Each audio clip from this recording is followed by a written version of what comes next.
ਸਤਿ ਸ੍ਰੀ ਅਕਾਲ। ਤੁਸੀਂ ਵੇਖ ਰਹੇ ਹੋ ਪੰਜਾਬ ਮੇਲ USA TV। ਮੈਂ ਸੰਜੀਵ ਯਸ਼ ਖੰਨਾ ਲੈ ਕੇ ਹਾਜ਼ਰ ਇੰਟਰਨੈਸ਼ਨਲ ਅਪਡੇਟਸ। ਲਓ ਜੀ, ਚੋਣਾਂ ਦੀ ਗੱਲ ਹੋ ਰਹੀ ਆ ਕਿਉਂਕਿ ਆ ਗਈ ਆ ਨਵੰਬਰ 5 ਤਾਂ ਸਾਰਿਆਂ ਨੇ ਹੁਣ ਵੋਟਾਂ ਪਾਉਣੀਆਂ ਨੇ। ਅਮਰੀਕਾ ਦੀਆਂ ਚੋਣਾਂ ਦੀ ਗੱਲ ਕਰ ਰਹੇ ਹਾਂ। ਸੋ 2024 ਦੀ ਰਾਸ਼ਟਰਪਤੀ ਚੋਣ ਕੌਣ ਜਿੱਤ ਰਿਹਾ ਹੈ? ਪੈਨਸਿਲਵੇਨੀਆ ਬਨਾਮ ਨੈਸ਼ਨਲ ਪੋਲ ਕੀ ਕਹਿੰਦਾ? ਚੋਣਾਂ ਦਾ ਦਿਨ ਸਿਰਫ 20 ਦਿਨ ਦੂਰ ਹੈ ਅਤੇ ਜਿਵੇਂ ਹੀ ਰਾਸ਼ਟਰਪਤੀ ਦੀ ਦੌੜ ਆਪਣੇ ਅੰਤਮ ਪੜਾਅ ਵਿੱਚ ਦਾਖਲ ਹੁੰਦੀ ਹੈ, ਸਵਿੰਗ ਸਟੇਟ ਪੈਨਸਿਲਵੇਨੀਆ ਤੇ ਧਿਆਨ ਘਟਦਾ ਜਾ ਰਿਹਾ ਹੈ। ਰਿਪਬਲਿਕਨ ਅਤੇ ਡੈਮੋਕ੍ਰੈਟਿਕ ਪਾਰਟੀਆਂ ਦੋਵੇਂ ਪੈਨਸਿਲਵੇਨੀਆ ਰਾਜ ਤੇ ਬਹੁਤ ਸਾਰਾ ਸਮਾਂ, ਪੈਸਾ ਅਤੇ ਧਿਆਨ ਲਗਾ ਰਹੀਆਂ ਨੇ, ਜਿੱਥੇ ਦੌੜ ਇੰਨੀ ਨੇੜੇ ਹੈ ਕਿ ਇਹ ਅਸਲ ਵਿੱਚ ਕਿਸੇ ਵੀ ਤਰੀਕੇ ਨਾਲ ਜਾ ਸਕਦੀ ਹੈ। ਰਾਜ ਨੇ 2020 ਦੀਆਂ ਚੋਣਾਂ ਵਿੱਚ ਰਾਸ਼ਟਰਪਤੀ ਜੋ ਬਾਈਡਨ ਨੂੰ ਵੋਟ ਦਿੱਤੀ ਸੀ, ਜਦੋਂ ਇਸ ਨੇ 2016 ਦੀਆਂ ਚੋਣਾਂ ਵਿੱਚ ਟਰੰਪ ਨੂੰ ਸੰਭਾਲਿਆ ਸੀ। ਜਦੋਂ ਕਿ ਜ਼ਿਆਦਾਤਰ ਰਾਜ ਲਗਾਤਾਰ ਲਾਲ ਜਾਂ ਨੀਲੇ ਨੂੰ ਵੋਟ ਦਿੰਦੇ ਨੇ, ਜਿਵੇਂ ਕਿ 38 ਰਾਜ ਜਿਨ੍ਹਾਂ ਨੇ 2000 ਅਤੇ 2016 ਦੇ ਵਿਚਕਾਰ ਇੱਕੋ ਪਾਰਟੀ ਨੂੰ ਵੋਟ ਦਿੱਤਾ ਸੀ, ਉੱਥੇ ਇਹ ਹਨ ਜੋ ਹਰ ਚੋਣ ਵਿੱਚ ਮੁਆਫੀ ਅਤੇ ਪ੍ਰਭਾਵ ਪਾਉਂਦੇ ਨੇ। ਇਹਨਾਂ ਨੂੰ ਸਵਿੰਗ ਰਾਜ ਜਾਂ ਲੜਾਈ ਦੇ ਮੈਦਾਨ ਰਾਜ ਕਿਹਾ ਜਾਂਦਾ ਹੈ।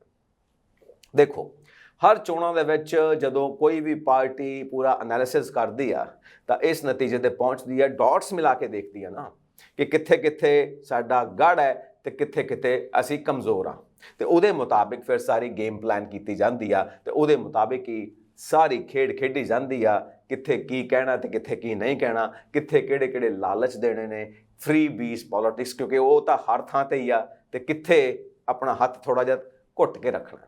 ਮਤਲਬ ਵੋਟਰਸ ਨੂੰ ਟੈਕਟਿਕਸ ਦੇ ਨਾਲ ਕਿੱਦਾਂ ਖੇਡਣਾ। ਤਾਂ ਇਸ ਵਾਰ ਪੈਨਸਿਲਵੇਨੀਆ ਦੀ ਗੱਲ ਹੋ ਰਹੀ ਆ, ਜਾਰਜੀਆ ਦੀ ਗੱਲ ਹੋ ਰਹੀ ਹੈ, ਕਈ ਸਵਿੰਗ ਸਟੇਟਸ ਨੇ ਜਿੱਥੇ ਵੱਖ-ਵੱਖ ਥਾਂ ਦੇ ਉੱਤੇ ਜਾ ਕੇ ਇਹ ਸਾਰੇ ਰਾਜਨੀਤਿਕ ਨੇਤਾ, ਸਿਰਕੱਢ ਨੇਤਾ ਆਪਣੀ ਗੱਲ ਸੁਣਾਉਂਦੇ ਨੇ, ਲੰਕ ਤੇ ਲੋਕਾਂ ਦੇ ਦਿਲਾਂ ਦੇ ਵਿੱਚ ਆਪਣੀ ਤਸਵੀਰ ਬਣਾਉਣ ਦੀ ਕੋਸ਼ਿਸ਼ ਕਰਦੇ ਨੇ। ਇੱਕ ਵਾਰ ਫਿਰ ਪੈਨਸਿਲਵੇਨੀਆ ਆਪਣੀਆਂ 19 ਚੋਣਵੀਆਂ ਵੋਟਾਂ ਦੇ ਨਾਲ 2024 ਦੀਆਂ ਚੋਣਾਂ ਨੂੰ ਨਿਰਧਾਰਿਤ ਕਰਨ ਦੀ ਸੰਭਾਵਨਾ ਵਾਲੇ ਯੁੱਧ ਦੇ ਮੈਦਾਨ ਰਾਜਾਂ ਵਿੱਚੋਂ ਇੱਕ ਹੈ। ਹੋਰਨਾਂ ਵਿੱਚ ਐਰੀਜ਼ੋਨਾ, ਜਾਰਜੀਆ, ਮਿਸ਼ੀਗਨ, ਨੇਵਾਡਾ, ਉੱਤਰੀ ਕੈਰੋਲੀਨਾ ਅਤੇ ਵਿਸਕਾਂਸਿਨ ਸ਼ਾਮਿਲ ਨੇ। ਚੋਣਾਂ ਦਾ ਦਿਨ ਸਿਰਫ 20 ਦਿਨ ਦੂਰ ਹੈ ਤੇ ਜਿਵੇਂ ਹੀ ਰਾਸ਼ਟਰਪਤੀ ਦੀ ਦੌੜ ਆਪਣੇ ਅੰਤਮ ਪੜਾਅ ਵਿੱਚ ਦਾਖਲ ਹੁੰਦੀ ਆ, ਸਵਿੰਗ ਸਟੇਟ ਪੈਨਸਿਲਵੇਨੀਆ ਦੇ ਧਿਆਨ ਘਟਦਾ ਜਾ ਰਿਹਾ। ਰਿਪਬਲਿਕਨ ਅਤੇ ਡੈਮੋਕ੍ਰੈਟਿਕ ਪਾਰਟੀਆਂ ਦੋਵੇਂ ਪੈਨਸਿਲਵੇਨੀਆ ਰਾਜ ਤੇ ਬਹੁਤ ਸਾਰਾ ਸਮਾਂ, ਪੈਸਾ ਤੇ ਧਿਆਨ ਲਗਾ ਰਹੀਆਂ ਨੇ, ਤੇ ਜਿੱਥੇ ਇਹ ਦੌੜ ਇੰਨੀ ਨੇੜੇ ਹੈ ਕਿ ਅਸਲ ਵਿੱਚ ਕਿਸੇ ਵੀ ਤਰੀਕੇ ਨਾਲ ਜਾ ਸਕਦੀ ਹੈ। ਰਾਜ ਨੇ 2020 ਦੀਆਂ ਚੋਣਾਂ ਵਿੱਚ ਰਾਸ਼ਟਰਪਤੀ ਜੋ ਬਾਈਡਨ ਨੂੰ ਵੋਟ ਦਿੱਤੀ ਸੀ। ਸੋ ਇਹ ਅਸੀਂ ਗੱਲ ਬਾਰ-ਬਾਰ ਇਹ ਗੱਲ ਕਹਿ ਰਹੇ ਹਾਂ ਕਿ ਜੋ ਬਾਈਡਨ ਇੱਥੇ ਜੇਤੂ ਕਰਾਰ ਦਿੱਤੇ ਜਾ ਚੁੱਕੇ ਨੇ ਔਰ ਕਮਲਾ ਹੈਰਿਸ ਖਾਸ ਕਰਕੇ ਇਸ ਵੋਟ ਬੈਂਕ ਨੂੰ ਐਨਕੈਸ਼ ਕਰਨ ਦੀ ਕੋਸ਼ਿਸ਼ ਕਰ ਰਹੀ ਹੈ, ਕਿਉਂਕਿ ਕਾਰਨ ਇਹ ਹੈ ਕਿ ਡੋਨਾਲਡ ਟਰੰਪ ਆਪਣੀ ਸਾਖ ਨੂੰ ਮਜ਼ਬੂਤ ਕਰਦੇ ਜਾ ਰਹੇ ਨੇ। ਔਰ ਜਿੱਥੋਂ ਤੱਕ ਇਹਨਾਂ ਰਾਜਾਂ ਦਾ ਸਵਾਲ ਹੈ, ਜਿਹਨੂੰ ਸਵਿੰਗ ਸਟੇਟਸ ਮਤਲਬ ਝੂਲੇ ਵਾਲੀਆਂ ਸਟੇਟਸ ਕਿਹਾ ਜਾਂਦਾ, ਕਿ ਇਹਨਾਂ ਦਾ ਕੁਝ ਨਹੀਂ ਪਤਾ ਕਿ ਕਿਸ ਵਕਤ ਕਿੱਧਰ ਨੂੰ ਜਾਣਗੇ ਤੇ ਕਿਸ ਵਕਤ ਕਿੱਧਰ ਨੂੰ ਨਹੀਂ ਜਾਣਗੇ। ਸੋ ਪਿਛਲੇ ਕੁਝ ਮਹੀਨਿਆਂ ਦੇ ਰਾਜਨੀਤਿਕ ਮਾਹੌਲ ਨੇ ਦੇਸ਼ ਭਰ ਵਿੱਚ ਇਤਿਹਾਸ ਅਤੇ ਸੁਰਖੀਆਂ ਬਣਾਈਆਂ ਨੇ। ਮਤਲਬ ਇਦਾਂ ਦੀਆਂ ਸੁਰਖੀਆਂ ਜਿਹੜੀਆਂ ਅਨਐਕਸਪੈਕਟਡ ਨੇ। ਪੂਰੀ ਦੁਨੀਆ ਦੇ ਵਿੱਚ ਇਹ ਗੱਲ ਚੱਲਦੀ ਪਈ ਹੈ ਕਿ 2024 ਦੀਆਂ ਜਿਹੜੀਆਂ ਇਲੈਕਸ਼ਨਸ ਨੇ ਅਮਰੀਕਾ ਦੀ ਧਰਤੀ ਦੇ ਉੱਤੇ ਇੰਨੀਆਂ ਅਨਪ੍ਰੈਡਿਕਟੇਬਲ ਕਦੀ ਵੀ ਨਹੀਂ ਰਹੀਆਂ। ਮੈਂ ਇਹ ਸਾਰੇ ਫੈਕਟਸ ਤੁਹਾਨੂੰ ਇਸ ਕਰਕੇ ਦੱਸ ਰਿਹਾ ਤਾਂ ਕਿ ਨਵੰਬਰ 5 ਜਿੰਨੀ ਨੇੜੇ ਆਉਂਦੀ ਜਾ ਰਹੀ ਹੈ, ਉਹਨਾਂ ਸਾਡਾ ਫੋਕਸ ਵੀ ਪੂਰਾ ਹੁੰਦਾ ਨਜ਼ਰ ਆ ਰਿਹਾ ਹੈ ਕਿ ਅਸੀਂ ਆਪਣੀ ਵੋਟ ਡਿਸਾਈਡ ਕਰ ਸਕੀਏ, ਕਿਉਂਕਿ ਜਿੰਨੇ ਜ਼ਿਆਦਾ ਫੋਕਸਡ ਹੋਵਾਂਗੇ ਉਨਾ ਹੀ ਅਸੀਂ ਵਧੀਆ ਡਿਸੀਜ਼ਨ ਲੈ ਸਕਾਂਗੇ। ਤੇ ਸੰਭਾਵਿਤ ਤੌਰ ਤੇ ਅਣਪਛਾਤੇ ਵੋਟਰਾਂ ਨੂੰ ਪ੍ਰਭਾਵਿਤ ਕਰਨ ਜਾਂ ਦੂਜਿਆਂ ਨੂੰ ਉਹਨਾਂ ਦੀਆਂ ਵੋਟਾਂ ਤੇ ਮੁੜ ਵਿਚਾਰ ਕਰਨ ਦੀ ਸੰਭਾਵਨਾ ਹੈ।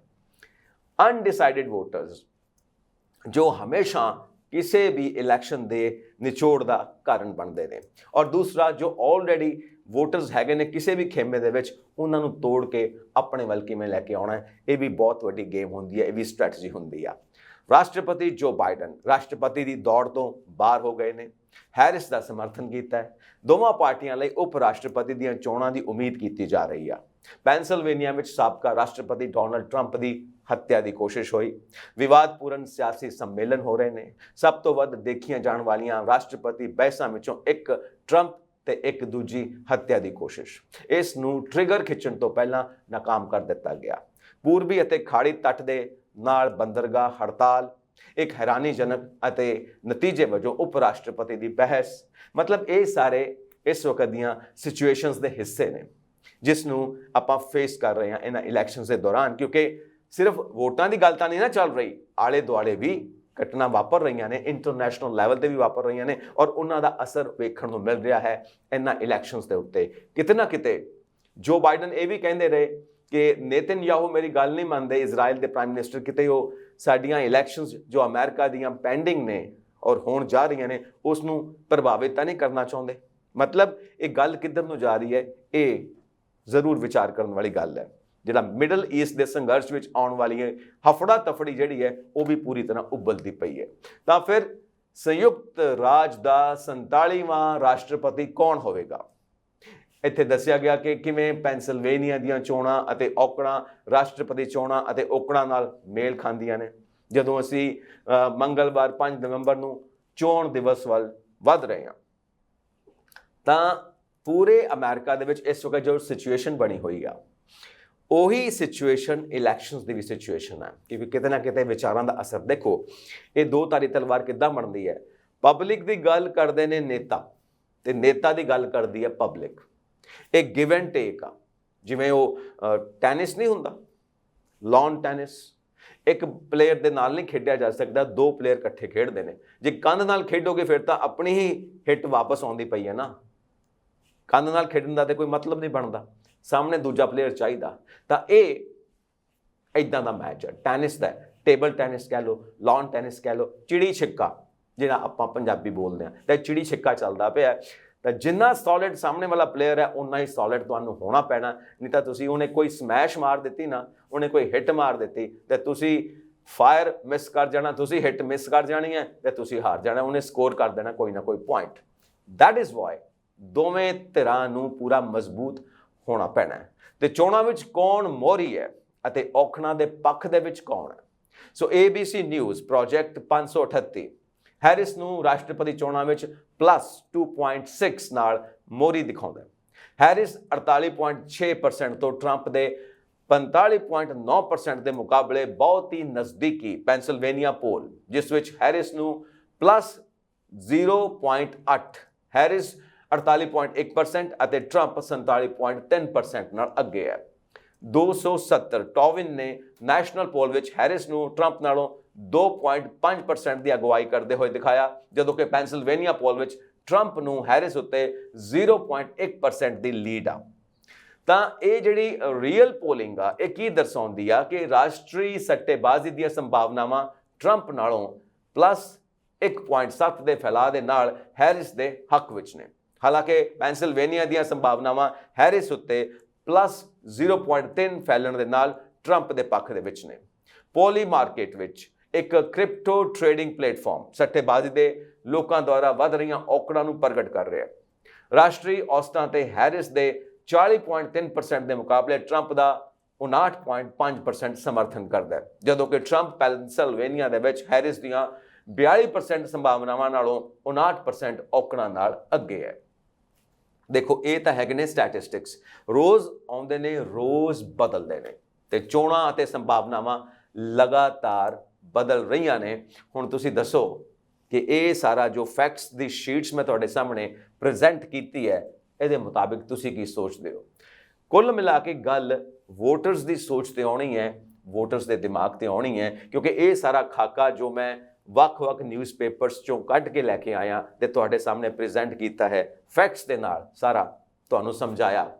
ਉਹਦੇ ਵਿੱਚੋਂ ਮੁੱਕਦੀ ਗੱਲ ਇਹ ਆ ਕਿ ਤੁਹਾਡੀ ਆਪਣੀ ਸੋਚ ਕੀ ਕਹਿੰਦੀ ਆ, ਤੁਸੀਂ ਆਪ ਕੀ ਵਿਚਾਰ ਕਰਦੇ ਹੋ, ਦੈਟ ਇਜ਼ ਮੋਸਟ ਇੰਪੋਰਟੈਂਟ। ਕੋਈ ਕੀ ਕਹਿ ਰਿਹਾ, ਕੋਈ ਕੀ ਨਹੀਂ ਕਹਿ ਰਿਹਾ, ਇਹ ਇੱਕ ਹੱਦ ਤੱਕ ਠੀਕ ਆ, ਬਟ ਬਾਟਮ ਲਾਈਨ ਇਜ਼ ਤੁਸੀਂ ਕੀ ਕਹਿ ਰਹੇ ਹੋ, ਤੁਹਾਡੇ ਅੰਦਰ ਦੇ ਵਿਚਾਰ ਕੀ ਕਹਿ ਰਹੇ ਨੇ।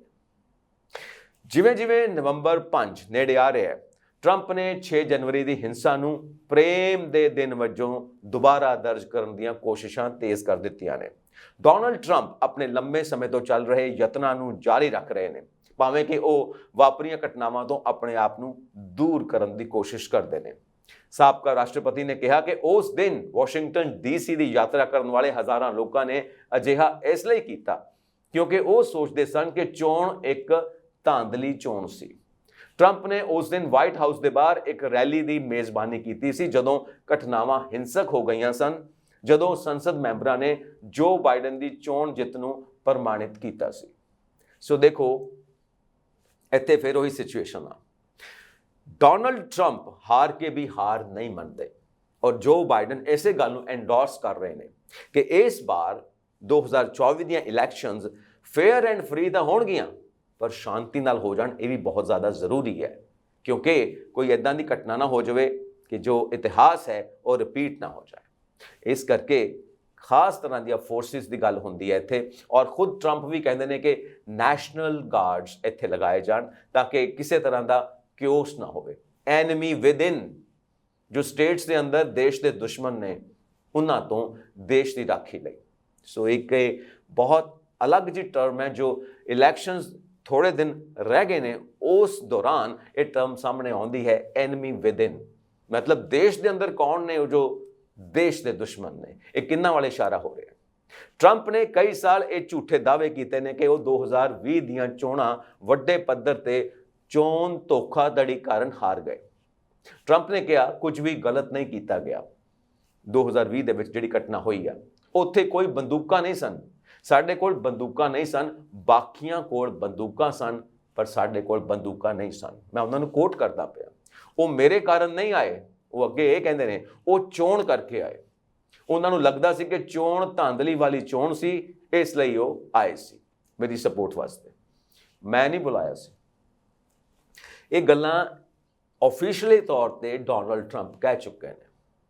ਟਰੰਪ ਤੇ ਆਪਣੀ ਹਾਰ ਨੂੰ ਉਲਟਾਉਣ ਲਈ ਅਪਰਾਧਿਕ ਕੋਸ਼ਿਸ਼ਾਂ ਦਾ ਦੋਸ਼ ਲਗਾਇਆ ਗਿਆ ਕੋਰਟ ਦੇ ਵਿੱਚ, ਜਿਹੜਾ ਜਨਵਰੀ ਦੇ ਵਿੱਚ ਤਾਂ ਨਵਾਂ ਸੈਸ਼ਨ ਸ਼ੁਰੂ ਹੋਣਾ ਪਰ ਉਸ ਤੋਂ ਪਹਿਲਾਂ ਨਵੰਬਰ ਦੀਆਂ ਇਲੈਕਸ਼ਨਸ ਤੋਂ ਬਾਅਦ 26 ਨਵੰਬਰ ਨੂੰ ਕੋਰਟ ਦੇ ਵਿੱਚ ਸੈਂਟੈਂਸ ਹੋਏਗਾ, ਇੱਕ ਡਿਸੀਜਨ ਹੋਏਗਾ ਜਿਸ ਨੂੰ ਫੇਸ ਕਰਨ ਵਾਲੇ ਨੇ ਡੋਨਲਡ ਟਰੰਪ।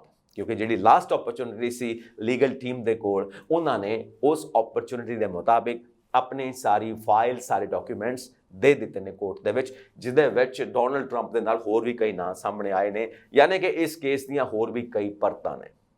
ਵਿਸ਼ੇਸ਼ ਵਕੀਲ ਜੈਕ ਸਮਿਥ ਦੁਆਰਾ ਦਿੱਤੇ ਗਏ ਦਾਅਵਿਆਂ ਵਿੱਚ ਇਹ ਵੀ ਸੀ ਕਿ ਟਰੰਪ ਨੇ 2020 ਦੀਆਂ ਵੋਟਾਂ ਵਿੱਚ ਜਿੱਤ ਦਾ ਐਲਾਨ ਕਰਨ ਦੀ ਯੋਜਨਾ ਬਣਾਈ ਸੀ, ਭਾਵੇਂ ਨਤੀਜਾ ਕੋਈ ਵੀ ਹੋਵੇ।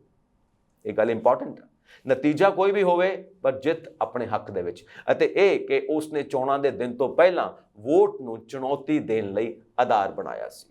ਔਰ ਅੱਜ ਵੀ ਇਹੀ ਗੱਲ ਹੋ ਰਹੀ ਹੈ ਕਿ ਜਿਹੜੇ ਅਨਰਜਿਸਟਰਡ ਵੋਟਰਸ ਨੇ ਉਹਨਾਂ ਦਾ ਕੀ ਹਾਲ ਹੋਏਗਾ, ਕਿਹੜੇ-ਕਿਹੜੇ ਲੋਕ ਨੇ ਜਿਨ੍ਹਾਂ ਨੂੰ ਵੋਟ ਪਾਉਣੀ ਚਾਹੀਦੀ ਹੈ, ਕਿਹੜੇ-ਕਿਹੜੇ ਲੋਕ ਨੇ ਜੋ ਨਾਨ ਸਿਟੀਜ਼ਨਸ ਨੇ ਉਹਨਾਂ ਨੂੰ ਵੋਟ ਪਾਉਣ ਦਾ ਅਧਿਕਾਰ ਨਹੀਂ ਮਿਲਦਾ। ਔਰ ਨਾਲੇ ਵੀ ਕਹਿੰਦੇ ਨੇ ਕਿ ਜੇ ਇਸ ਵਾਰ ਵੀ ਮੈਂ ਹਾਰਿਆ ਤਾਂ ਇਹਦਾ ਮਤਲਬ ਇਹ ਹੈ ਕਿ ਵੋਟਾਂ ਦੇ ਵਿੱਚ ਹੇਰਾਫੇਰੀ ਹੋਈ ਹੈ, ਧਾਂਦਲੀ ਹੋਈ ਹੈ।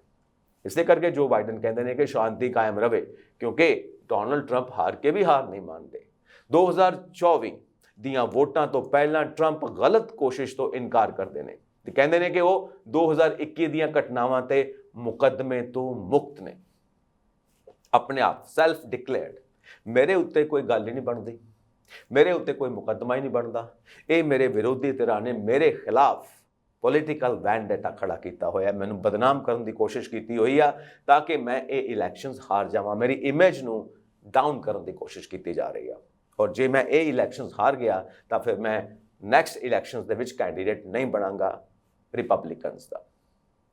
ਇਹ ਸਭ ਗੱਲਾਂ ਸਾਹਮਣੇ ਆ ਰਹੀਆਂ ਨੇ। ਸੋ ਬਾਕੀ ਡਿਬੇਟਸ ਹੋ ਰਹੀਆਂ ਨੇ, ਬਾਕੀ ਕੈਂਪੇਨਸ ਹੋ ਰਹੀਆਂ ਨੇ, ਹਰ ਤਰ੍ਹਾਂ ਦੀ ਕੋਸ਼ਿਸ਼ ਹੋ ਰਹੀ ਹੈ ਆਪਣੇ ਅਨਡਿਸਾਈਡਡ ਵੋਟਰਸ ਨੂੰ ਆਪਣੇ ਵੱਲ ਲਿਆਉਣ ਦੀ, ਤੇ ਜਿਹੜੇ ਵੋਟਰ ਡਿਸਾਈਡ ਵੀ ਕਰ ਚੁੱਕੇ ਨੇ ਉਹਨਾਂ ਨੂੰ ਵੀ ਤੋੜ ਕੇ ਆਪਣੇ ਵੱਲ ਲਿਆਉਣ ਦੀ। ਸੋ ਇੱਕ ਰੀਸੈਂਟਲੀ ਫੌਕਸ ਨਿਊਜ਼ ਤੇ ਇੰਟਰਵਿਊ ਹੋਈ ਆ ਕਮਲਾ ਹੈਰਿਸ ਦੀ, ਉਹਦੀ ਆਪਾਂ ਸਟੇਟਮੈਂਟਸ ਦੇਖਦੇ ਹਾਂ ਜੋ ਉਹਦੇ ਫੈਕਟ ਸਾਹਮਣੇ ਆਏ ਨੇ।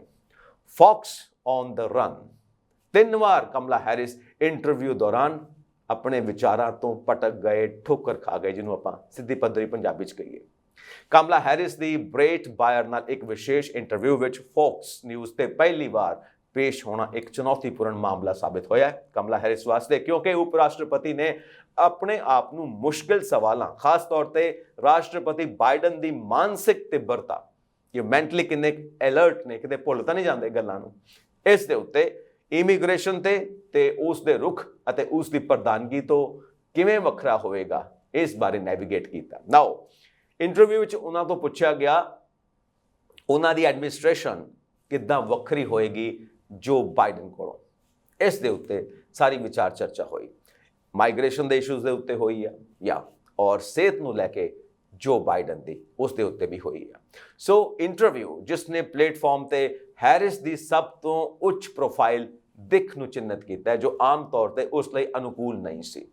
ਮਤਲਬ ਉਹਨਾਂ ਮੁੱਦਿਆਂ ਨੂੰ ਉਜਾਗਰ ਕੀਤਾ ਜਿਨ੍ਹਾਂ ਨੂੰ ਹੱਲ ਕਰਨ ਲਈ ਉਹ ਸੰਘਰਸ਼ ਕਰ ਰਹੀ ਹੈ ਅਤੇ ਬਾਈਡਨ ਹੈਰਿਸ ਪ੍ਰਸ਼ਾਸਨ ਅਤੇ ਹੋਰ ਰੂੜੀਵਾਦੀ ਮੀਡੀਆ ਆਊਟਲੈਟਾਂ ਵਿਚਕਾਰ ਤਣਾਅ ਨੂੰ ਰੇਖਾਂਕਿਤ ਕੀਤਾ ਹੈ ਉਸਨੇ।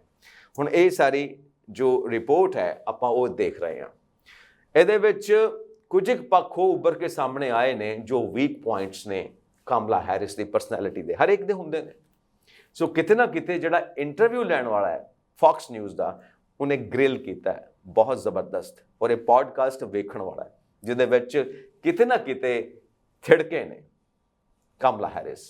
ਜਦੋਂ ਸਵਾਲ ਇੱਦਾਂ ਦੇ ਟੇਢੇ ਮੇਢੇ ਪੁੱਛੇ ਜਾਣ ਤਾਂ ਅਕਸਰ ਤੁਹਾਡੇ ਕੋਲੋਂ ਇਹ ਮਾਈਂਡ ਕਲੈਕਟ ਨਹੀਂ ਕਰ ਪਾਉਂਦਾ ਉਹ ਸਾਰਾ ਡਾਟਾ ਜੋ ਤੁਸੀਂ ਜਾਣਦੇ ਵੀ ਹੁੰਦੇ ਹੋ, ਪਰ ਉਹਨੂੰ ਦੁਬਾਰਾ ਦਿਮਾਗ 'ਚ ਲਿਆਉਣਾ ਕਈ ਵਾਰ ਮੁਸ਼ਕਿਲ ਹੋ ਜਾਂਦਾ। ਇਸ ਕਰਕੇ ਕਿਤੇ ਨਾ ਕਿਤੇ ਲੱਗਦਾ ਕਿ ਤੁਸੀਂ 3 ਵਾਰ ਉਖੜ ਗਏ, 3 ਪੁਆਇੰਟਸ ਲਿੱਤੇ ਨੇ, ਇਹ 3 ਵਾਰ ਤੁਸੀਂ ਉਖੜੇ ਹੋ ਔਰ ਆਪਣੇ ਟਰੈਕ ਤੋਂ ਥੋੜਾ ਇੱਧਰ ਉੱਧਰ ਹਿੱਲੇ ਹੋ, ਜੋ ਕਿ ਉਮੀਦ ਨਹੀਂ ਕੀਤੀ ਜਾਂਦੀ। ਔਰ ਜੋ ਬਾਕੀ ਦੇ ਪਲੇਟਫਾਰਮਸ ਨੇ, ਕੁਝ ਪਲੇਟਫਾਰਮਸ ਦੇਖੋ ਐਂਟੀ ਕੰਮ ਕਰਦੇ ਹੁੰਦੇ ਨੇ, ਕੁਝ ਪ੍ਰੋ ਕੰਮ ਕਰਦੇ ਹੁੰਦੇ ਨੇ, ਉਹਦੇ ਵਿੱਚੋਂ ਤੁਸੀਂ ਆਪਣਾ ਇੱਕ ਰਸਤਾ ਬਣਾਉਣਾ ਹੁੰਦਾ ਹੈ।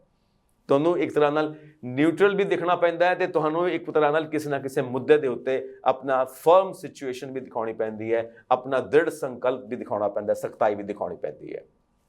ਸੋ ਬਾਈਡਨ ਦੀ ਮਾਨਸਿਕ ਗਿਰਾਵਟ ਇੰਟਰਵਿਊ ਦੇ ਸਭ ਤੋਂ ਵਿਵਾਦਪੂਰਨ ਬਿੰਦੂਆਂ ਵਿੱਚੋਂ ਇੱਕ ਉਦੋਂ ਆਇਆ ਜਦੋਂ ਬਾਈਡਨ ਨੇ ਸਿੱਧੇ ਤੌਰ ਤੇ ਹੈਰਿਸ ਨੂੰ ਰਾਸ਼ਟਰਪਤੀ ਬਾਈਡਨ ਦੀਆਂ ਮਾਨਸਿਕ ਫੈਕਲਟੀਜ਼ ਬਾਰੇ ਪੁੱਛਿਆ। ਬਾਇਰ ਕੌਣ, ਜੋ ਇੰਟਰਵਿਊ ਲੈ ਰਹੇ ਨੇ ਫੌਕਸ ਨਿਊਜ਼ ਵੱਲੋਂ। ਤਾਂ ਫਿਰ ਇੱਥੇ ਆਉਂਦਾ ਹੈ ਕਿ ਬਾਈਡਨ ਦੀ ਸੋਚ, ਬਾਈਡਨ ਦਾ ਦਿਮਾਗ ਕਿੱਦਾਂ ਕੰਮ ਕਰਦਾ ਪਿਆ। ਤਾਂ ਬੇਅਰ ਨੇ ਪਿਛਲੇ ਇੰਟਰਵਿਊਆਂ ਦਾ ਹਵਾਲਾ ਦਿੱਤਾ ਜਿਸ ਵਿੱਚ ਹੈਰਿਸ ਨੇ ਬਾਈਡਨ ਦੀ ਯੋਗਤਾ ਦਾ ਬਚਾਓ ਕੀਤਾ ਸੀ। ਨੋਟ ਕੀਤਾ ਕਿ ਉਸਨੇ ਪਹਿਲਾਂ ਕਿਹਾ ਸੀ ਕਿ ਉਹ ਆਪਣੀ ਖੇਡ ਤੇ ਸੀ ਅਤੇ ਆਪਣੇ ਸਟਾਫ ਦੇ ਦੁਆਲੇ ਚੱਕਰ ਚਲਾਉਣ ਦੇ ਯੋਗ ਸੀ। ਜਦੋਂ ਉਸਨੇ ਪਹਿਲੀ ਵਾਰ ਰਾਸ਼ਟਰਪਤੀ ਵਿੱਚ ਮਾਨਸਿਕ ਗਿਰਾਵਟ ਦੇ ਕੋਈ ਸੰਕੇਤ ਦੇਖੇ ਤਾਂ ਉਸਨੇ ਉਸ ਨੂੰ ਦਬਾ ਦਿੱਤਾ। ਸੋ ਇੱਥੇ ਕਿਉਂਕਿ ਜਿਹੜੇ ਇੰਟਰਵਿਊ ਲੈਣ ਵਾਲੇ ਨੇ, ਜਿਹੜੇ ਪ੍ਰੈਸ ਦੇ ਲੋਕ ਨੇ, ਜਰਨਲਿਸਟ ਨੇ, ਉਹ ਵੀ ਘਾਗ ਹੁੰਦੇ ਨੇ, ਪਤਾ ਨਹੀਂ ਕਿੱਥੋਂ ਕਿੱਥੋਂ ਗੱਲਾਂ ਕੱਢ ਕੇ ਲੈ ਕੇ ਆਉਂਦੇ ਨੇ, ਕਿੱਥੋਂ ਕਿੱਥੋਂ ਪੁਆਇੰਟਸ ਲੈ ਕੇ ਆਉਂਦੇ ਨੇ।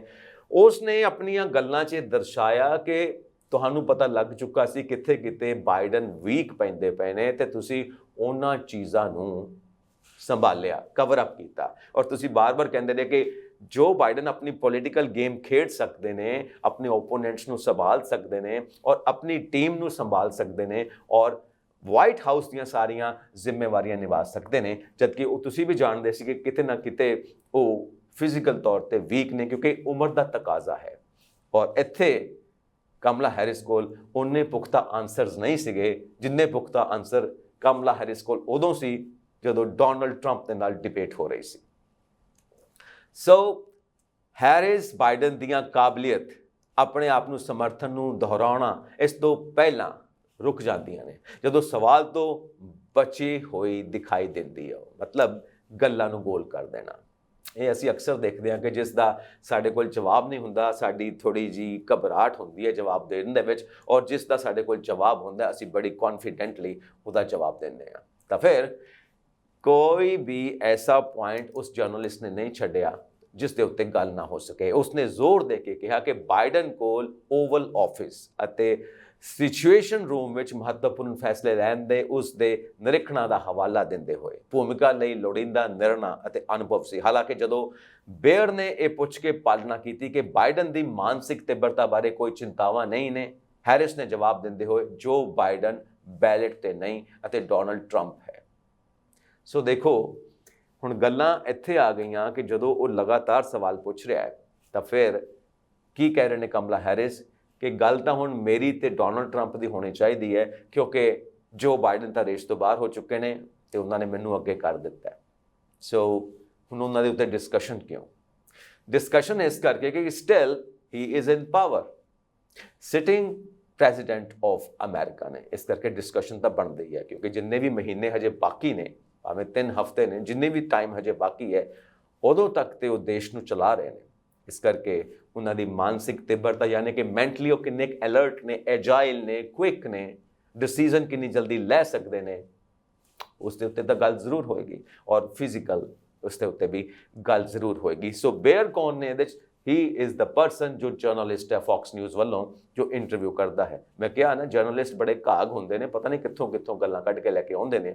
ਸੋ ਉਸ ਜਰਨਲਿਸਟ ਦੀ ਲਗਾਤਾਰ ਪੁੱਛਗਿੱਛ ਦੇ ਬਾਵਜੂਦ ਉਪ ਰਾਸ਼ਟਰਪਤੀ ਨੇ ਗੱਲਬਾਤ ਨੂੰ ਬਾਈਡਨ ਦੀ ਸਿਹਤ ਤੋਂ ਦੂਰ ਕਰਨ ਲਈ ਸੰਘਰਸ਼ ਕੀਤਾ। ਉਸਨੇ ਨਿਊਯਾਰਕ ਟਾਈਮਜ਼ ਓਪ ਐਡ ਵਿੱਚ ਅਭਿਨੇਤਾ ਜਾਰਜ ਕਲੂਨੀ ਦੀਆਂ ਟਿੱਪਣਾਂ ਦਾ ਹਵਾਲਾ ਦਿੱਤਾ, ਜਿਸ ਵਿੱਚ ਕਲੂਨੀ ਨੇ ਜ਼ਿਕਰ ਕੀਤਾ ਕਿ ਬਾਈਡਨ ਉਹੀ ਵਿਅਕਤੀ ਨਹੀਂ ਜਾਪਦਾ ਸੀ ਜਿਸ ਨੂੰ ਉਹ ਪਹਿਲਾਂ ਜਾਣਦਾ ਸੀ, ਕਿਉਂਕਿ ਹਰੇਕ ਬੰਦੇ ਨੂੰ ਪਤਾ ਲੱਗ ਜਾਂਦਾ। ਬੇਅਰ ਨੇ ਇਸ਼ਾਰਾ ਕੀਤਾ ਕਿ ਹੈਰਿਸ ਨੇ ਪਿਛਲੇ 3.5 ਸਾਲਾਂ ਤੋਂ ਬਾਈਡਨ ਨਾਲ ਅਕਸਰ ਮੁਲਾਕਾਤ ਕੀਤੀ ਸੀ ਅਤੇ ਉਸ ਤੇ ਦੁਬਾਰਾ ਦਬਾਅ ਪਾਇਆ ਸੀ ਕਿ ਉਸ ਨੂੰ ਕਦੇ ਚਿੰਤਾਵਾਂ ਨਹੀਂ ਸਨ। ਹੈਰਿਸ ਇੱਕ ਵਾਰ ਫਿਰ ਗੱਲਬਾਤ ਨੂੰ ਵਾਪਸ ਡੋਨਲਡ ਟਰੰਪ ਵੱਲ ਤਬਦੀਲ ਕਰਦੀ ਹੈ, ਇਹ ਦੱਸਦੇ ਹੋਏ ਕਿ ਦਫ਼ਤਰ ਲਈ ਟਰੰਪ ਦੀ ਤੰਦਰੁਸਤੀ ਬਾਰੇ ਚਿੰਤਾ ਬਾਈਡਨ ਬਾਰੇ ਚਿੰਤਾਵਾਂ ਨਾਲੋਂ ਵਧੇਰੇ ਦਬਾਅ ਵਾਲੀ ਸੀ। ਉਸਨੇ ਜ਼ੋਰ ਦੇ ਕੇ ਕਿਹਾ ਕਿ ਟਰੰਪ ਦੇ ਸਾਬਕਾ ਉਪ ਰਾਸ਼ਟਰਪਤੀ ਸਮੇਤ ਕਈ ਪ੍ਰਮੁੱਖ ਹਸਤੀਆਂ ਨੇ ਅਗਵਾਈ ਕਰਨ ਦੀ ਉਸਦੀ ਯੋਗਤਾ ਦੇ ਵਿਰੁੱਧ ਬੋਲਿਆ ਸੀ। ਨਾਓ ਇੱਥੇ ਇੱਕ ਗੱਲ ਆਉਂਦੀ ਆ ਕਿ ਕਮਲਾ ਹੈਰਿਸ ਨੂੰ ਲੋਕ ਕਹਿੰਦੇ ਨੇ ਕਿ ਬੈਠੇ ਬਿਠਾਏ ਸਭ ਕੁਝ ਮਿਲ ਗਿਆ ਜੀ, ਬਟ ਉਹਦੇ ਵਾਸਤੇ ਸਟਰਗਲ ਤਾਂ ਹੈਗੀ ਆ। ਹੋਰ ਵੀ ਕਈ ਆਪਸ਼ਨਸ ਹੋ ਸਕਦੀਆਂ ਸੀ ਜੋ ਬਾਈਡਨ ਕੋਲ, ਪਰ ਕਮਲਾ ਹੈਰਿਸ ਨੂੰ ਚੁਣਿਆ ਗਿਆ। ਵਾਈ? ਇਹਦੇ ਬਾਰੇ ਇੱਕ ਪੂਰੀ ਕੇਸ ਸਟੱਡੀ ਬਣਦੀ ਹੈ, ਇਹ ਸੋਚਣਾ ਪੈਣਾ ਹੈ। ਔਰ ਇੱਥੇ ਜਿਹੜਾ ਪੁਆਇੰਟ ਉਹਨਾਂ ਨੇ ਚੁੱਕਿਆ, ਫਿਰ ਜੋ ਬਾਈਡਨ ਦੀ ਸਿਹਤ ਬਾਰੇ ਗੱਲ ਕੀਤੀ, ਤਾਂ ਇੱਥੇ ਕਮਲਾ ਹੈਰਿਸ ਕਹਿੰਦੇ ਨੇ, ਇਸ ਇੰਟਰਵਿਊ ਦੇ ਮੈਂ ਫੈਕਟਸ ਤੁਹਾਨੂੰ ਦੱਸਦਾ ਪਿਆ ਔਰ ਉਹਨਾਂ ਫੈਕਟਸ ਨੂੰ ਆਪਾਂ ਐਨਾਲਾਈਜ਼ ਕਰਦੇ ਪਏ ਹਾਂ। ਕਮਲਾ ਹੈਰਿਸ ਇੱਥੇ ਇਹ ਕਹਿੰਦੇ ਨੇ ਕਿ ਪੁਆਇੰਟ ਇਹ ਨਹੀਂ ਹੈ ਕਿ ਜੋ ਬਾਈਡਨ ਦੀ ਸਿਹਤ, ਜੋ ਬਾਈਡਨ ਦੀ ਮਾਨਸਿਕ ਸਥਿਤੀ, ਇਹ ਪੁਆਇੰਟ ਨਹੀਂ ਹੈ। ਪੁਆਇੰਟ ਇਹ ਆ ਕਿ ਇਸ ਵਕਤ ਜਿਹੜੀਆਂ ਮੈਡੀਕਲ ਰਿਪੋਰਟਸ ਨੇ ਵਾਈਟ ਹਾਊਸ ਦੀਆਂ, ਉਹਦੇ ਮੁਤਾਬਿਕ ਮੈਂ ਫਿੱਟ ਹੈਗੀ, ਤਾਂ ਡੋਨਲਡ ਟਰੰਪ ਫਿੱਟ ਹੈਗੇ ਨੇ ਕਿ ਨਹੀਂ ਹੈਗੇ second time president of America ਬਣਨ ਦੇ। That is the point. So ਇੱਥੇ ਮੈਡੀਕਲ ਰਿਪੋਰਟ ਨੂੰ ਤਾਂ ਉਹ ਬਾਰ-ਬਾਰ ਕਹਿ ਰਹੇ ਨੇ ਕਿ ਪਬਲਿਕ ਕਰੋ, ਡੋਨਲਡ ਟਰੰਪ ਆਪਣੀ ਮੈਡੀਕਲ ਰਿਪੋਰਟ ਨੂੰ ਪਬਲਿਕ ਕਰਨ, ਜਿੱਦਾਂ ਮੈਂ ਕੀਤੀ ਹੈ, ਪਬਲਿਕ ਡੋਮੇਨ ਦੇ ਵਿੱਚ ਲੈ ਕੇ ਆਈ ਹਾਂ। That is the main point. ਇਹ ਪੂਰਾ ਐਨਾਲਾਈਜ਼ ਕਰੋ ਤਾਂ ਇੱਕ ਕੱਲਾ ਪੁਆਇੰਟ ਤੁਹਾਡੇ ਸਾਹਮਣੇ ਆਉਂਦਾ ਕਿ ਇੰਟਰਵਿਊ ਦੇ ਵਿੱਚ ਕਿੱਦਾਂ ਗ੍ਰਿਲ ਕੀਤਾ ਹੈ। ਸੋ ਦੂਸਰਾ ਪੁਆਇੰਟ ਜਿਹਨੂੰ ਆਪਾਂ ਕਹਿੰਦੇ ਹਾਂ ਕਿ 3 ਗਲਤੀਆਂ ਜਾਂ 3 ਠੋਕਰਾਂ, ਇਮੀਗ੍ਰੇਸ਼ਨ ਤੇ ਬਾਰਡਰ ਨੀਤੀ। ਇੱਕ ਹੋਰ ਖੇਤਰ ਜਿੱਥੇ ਹੈਰਿਸ ਨੂੰ ਮਹੱਤਵਪੂਰਨ ਮੁਸ਼ਕਲਾਂ ਦਾ ਸਾਹਮਣਾ ਕਰਨਾ ਪਿਆ, ਉਹ ਇਮੀਗ੍ਰੇਸ਼ਨ, ਖਾਸ ਤੌਰ ਤੇ ਉਪ ਰਾਸ਼ਟਰਪਤੀ ਵਜੋਂ ਸਰਹੱਦੀ ਮੁੱਦਿਆਂ ਨੂੰ ਸੰਭਾਲਣਾ। ਫਿਰ ਇੰਟਰਵਿਊ ਵਾਲੇ ਨੇ ਵਾਰ-ਵਾਰ ਉਸ ਨੂੰ ਟੁੱਟੇ ਹੋਏ ਇਮੀਗ੍ਰੇਸ਼ਨ ਸਿਸਟਮ ਨੂੰ ਹੱਲ ਕਰਨ ਵਿੱਚ ਪ੍ਰਸ਼ਾਸਨ ਦੀ ਅਸਫਲਤਾ ਬਾਰੇ ਸਵਾਲ ਕੀਤਾ। ਹੈਰਿਸ ਨੇ ਮੰਨਿਆ ਕਿ ਸਿਸਟਮ ਨੂੰ ਮੁਰੰਮਤ ਦੀ ਜ਼ਰੂਰਤ ਹੈ, ਪਰ ਬਾਈਡਨ ਪ੍ਰਸ਼ਾਸਨ ਦੇ ਸ਼ੁਰੂਆਤੀ ਸਾਲਾਂ ਵਿੱਚ ਕਾਂਗਰਸ ਦੇ ਲੋਕਤੰਤਰ ਨਿਯੰਤਰਣ ਦੇ ਬਾਵਜੂਦ ਕੋਈ ਪ੍ਰਗਤੀ ਕਿਉਂ ਨਹੀਂ ਹੋਈ, ਇਹ ਦੱਸਣ ਲਈ ਸੰਘਰਸ਼ ਕੀਤਾ ਗਿਆ। ਨਾਓ ਇੱਥੇ ਪੁਆਇੰਟ ਬਣਦਾ ਕਿ ਜਦੋਂ ਇੰਟਰਵਿਊ ਲੈਣ ਵਾਲਾ ਬਾਇਰ ਬਾਰ-ਬਾਰ ਉਹਨਾਂ ਨੂੰ ਪੁੱਛਦਾ ਕਿ ਇਮੀਗ੍ਰੇਸ਼ਨ ਨੂੰ ਲੈ ਕੇ, ਇਮੀਗ੍ਰੈਂਟਸ ਨੂੰ ਲੈ ਕੇ ਤੁਸੀਂ ਕੀ ਨਿਰਣੇ ਲਿੱਤੇ ਨੇ, ਕੀ ਡਿਸੀਜਨਸ ਲਿੱਤੇ ਨੇ, ਤਾਂ ਇੱਥੇ ਕਮਲਾ ਹੈਰਿਸ ਫਿਰ ਪੁਆਇੰਟਸ ਨੂੰ ਡੋਨਲਡ ਟਰੰਪ ਵੱਲ ਮੋੜਨ ਦੀ ਕੋਸ਼ਿਸ਼ ਕਰਦੇ ਨੇ ਕਿ ਜਦੋਂ ਉਹ ਸੀਗੇ ਰਾਸ਼ਟਰਪਤੀ ਤਾਂ ਉਹਨਾਂ ਨੇ ਕੀ ਕੀਤਾ। ਉਹਨਾਂ ਨੂੰ ਕਿਸੇ ਨੇ ਰੋਕਿਆ ਹੋਇਆ ਸੀ ਕਿ ਤੁਸੀਂ ਪ੍ਰਵਾਸੀਆਂ ਦੇ ਲਈ ਇਹ ਫੈਸਲੇ ਨਾ ਲਵੋ? ਇਹਦਾ ਮਤਲਬ ਇਹ ਸੀ ਕਿ ਉਹ ਨਹੀਂ ਲੈਣਾ ਚਾਹੁੰਦੇ ਸੀ। ਉਹਨਾਂ ਦੀ ਮਾਨਸਿਕਤਾ ਇਦਾਂ ਦੀ ਆ, ਕਿਉਂਕਿ ਜੋ ਬਾਈਡਨ ਮਾਮਲਾ ਹੱਲ ਕਰਨਾ ਚਾਹੁੰਦੇ ਨੇ, ਉਹਨਾਂ ਨੇ ਰੈਗੂਲੇਸ਼ਨਸ ਦਿੱਤੇ ਨੇ, ਉਹਨਾਂ ਨੇ ਪਾਲਿਸੀਜ਼ ਦਿੱਤੀਆਂ ਨੇ, ਜਿਨ੍ਹਾਂ ਨੂੰ ਚੈਲੰਜ ਕੀਤਾ ਹੈ ਡੋਨਲਡ ਟਰੰਪ ਦੀ ਟੀਮ ਨੇ ਕੋਰਟ ਦੇ ਵਿੱਚ, ਔਰ ਉੱਥੇ ਸਟਾਪ ਕਰ ਦਿੱਤਾ ਹੈ, ਪੌਜ਼ ਕਰ ਦਿੱਤਾ ਹੈ, ਸਟੇ ਹੋ ਗਿਆ, ਹਜੇ ਤੱਕ ਉਹਦੇ ਉੱਤੇ ਕੋਈ ਫੈਸਲਾ ਨਹੀਂ, ਔਰ ਇਹ ਮਾਮਲਾ ਲਟਕਿਆ ਪਿਆ। ਕਿਉਂ? ਕਿਉਂਕਿ ਡੋਨਲਡ ਟਰੰਪ ਇਸ ਨੂੰ ਮੁੱਦਾ ਬਣਾ ਕੇ ਇਸ ਬੇਸ ਦੇ ਉੱਤੇ ਇਲੈਕਸ਼ਨਸ ਜਿੱਤਣਾ ਚਾਹੁੰਦੇ ਨੇ। ਉਹ ਇਸ ਪ੍ਰੋਬਲਮ ਨੂੰ ਫਿਕਸ ਨਹੀਂ ਕਰਨਾ ਚਾਹੁੰਦੇ, ਹੱਲ ਨਹੀਂ ਕਰਨਾ ਚਾਹੁੰਦੇ, ਇਹਦੇ ਉੱਤੇ ਇਲੈਕਸ਼ਨਸ ਜਿੱਤਣਾ ਚਾਹੁੰਦੇ ਨੇ। ਕਿਉਂਕਿ ਜੇ ਮੁੱਦਾ ਹੱਲ ਹੋ ਗਿਆ ਤਾਂ ਫਿਰ ਉਹ ਕਿੱਦਾਂ ਇਲੈਕਸ਼ਨਸ ਲੜਨਗੇ, ਕਿਸ ਮੁੱਦੇ ਨੂੰ ਆਧਾਰ ਬਣਾਉਣਗੇ? Because democracy is an issue based politics. ਜਦੋਂ ਤੱਕ ਤੁਹਾਡੇ ਕੋਲ ਮੁੱਦੇ ਨਹੀਂ ਹੈਗੇ, ਤੁਸੀਂ ਲੋਕਤੰਤਰ ਦੇ ਵਿੱਚ ਕਾਮਯਾਬ ਨਹੀਂ ਹੋ ਸਕਦੇ। ਔਰ ਹਰ ਦੇਸ਼ ਦੇ ਵਿੱਚ ਇੱਕ ਟ੍ਰੈਜਡੀ ਆ ਕਿ ਕੋਈ ਵੀ ਸਮੱਸਿਆ ਹੋਵੇ ਉਹਨੂੰ ਹੱਲ ਨਹੀਂ ਕੀਤਾ ਜਾਂਦਾ, ਉਸ ਸਮੱਸਿਆ ਦੇ ਆਲੇ ਦੁਆਲੇ ਰਾਜਨੀਤੀ ਬੁਣੀ ਜਾਂਦੀ ਹੈ ਔਰ ਉਸ ਦੇ ਆਧਾਰ ਦੇ ਉੱਤੇ ਵੋਟਾਂ ਲਈਆਂ ਜਾਂਦੀਆਂ ਨੇ। ਉਸ ਆਧਾਰ ਦੇ ਉੱਤੇ ਲੋਕਾਂ ਨੂੰ ਇਮੋਸ਼ਨਲੀ ਚਾਰਜ ਕਰਕੇ ਆਪਣੇ ਵੱਲ ਲਿਆਂਦਾ ਜਾਂਦਾ, ਪੋਲਰਾਈਜੇਸ਼ਨ।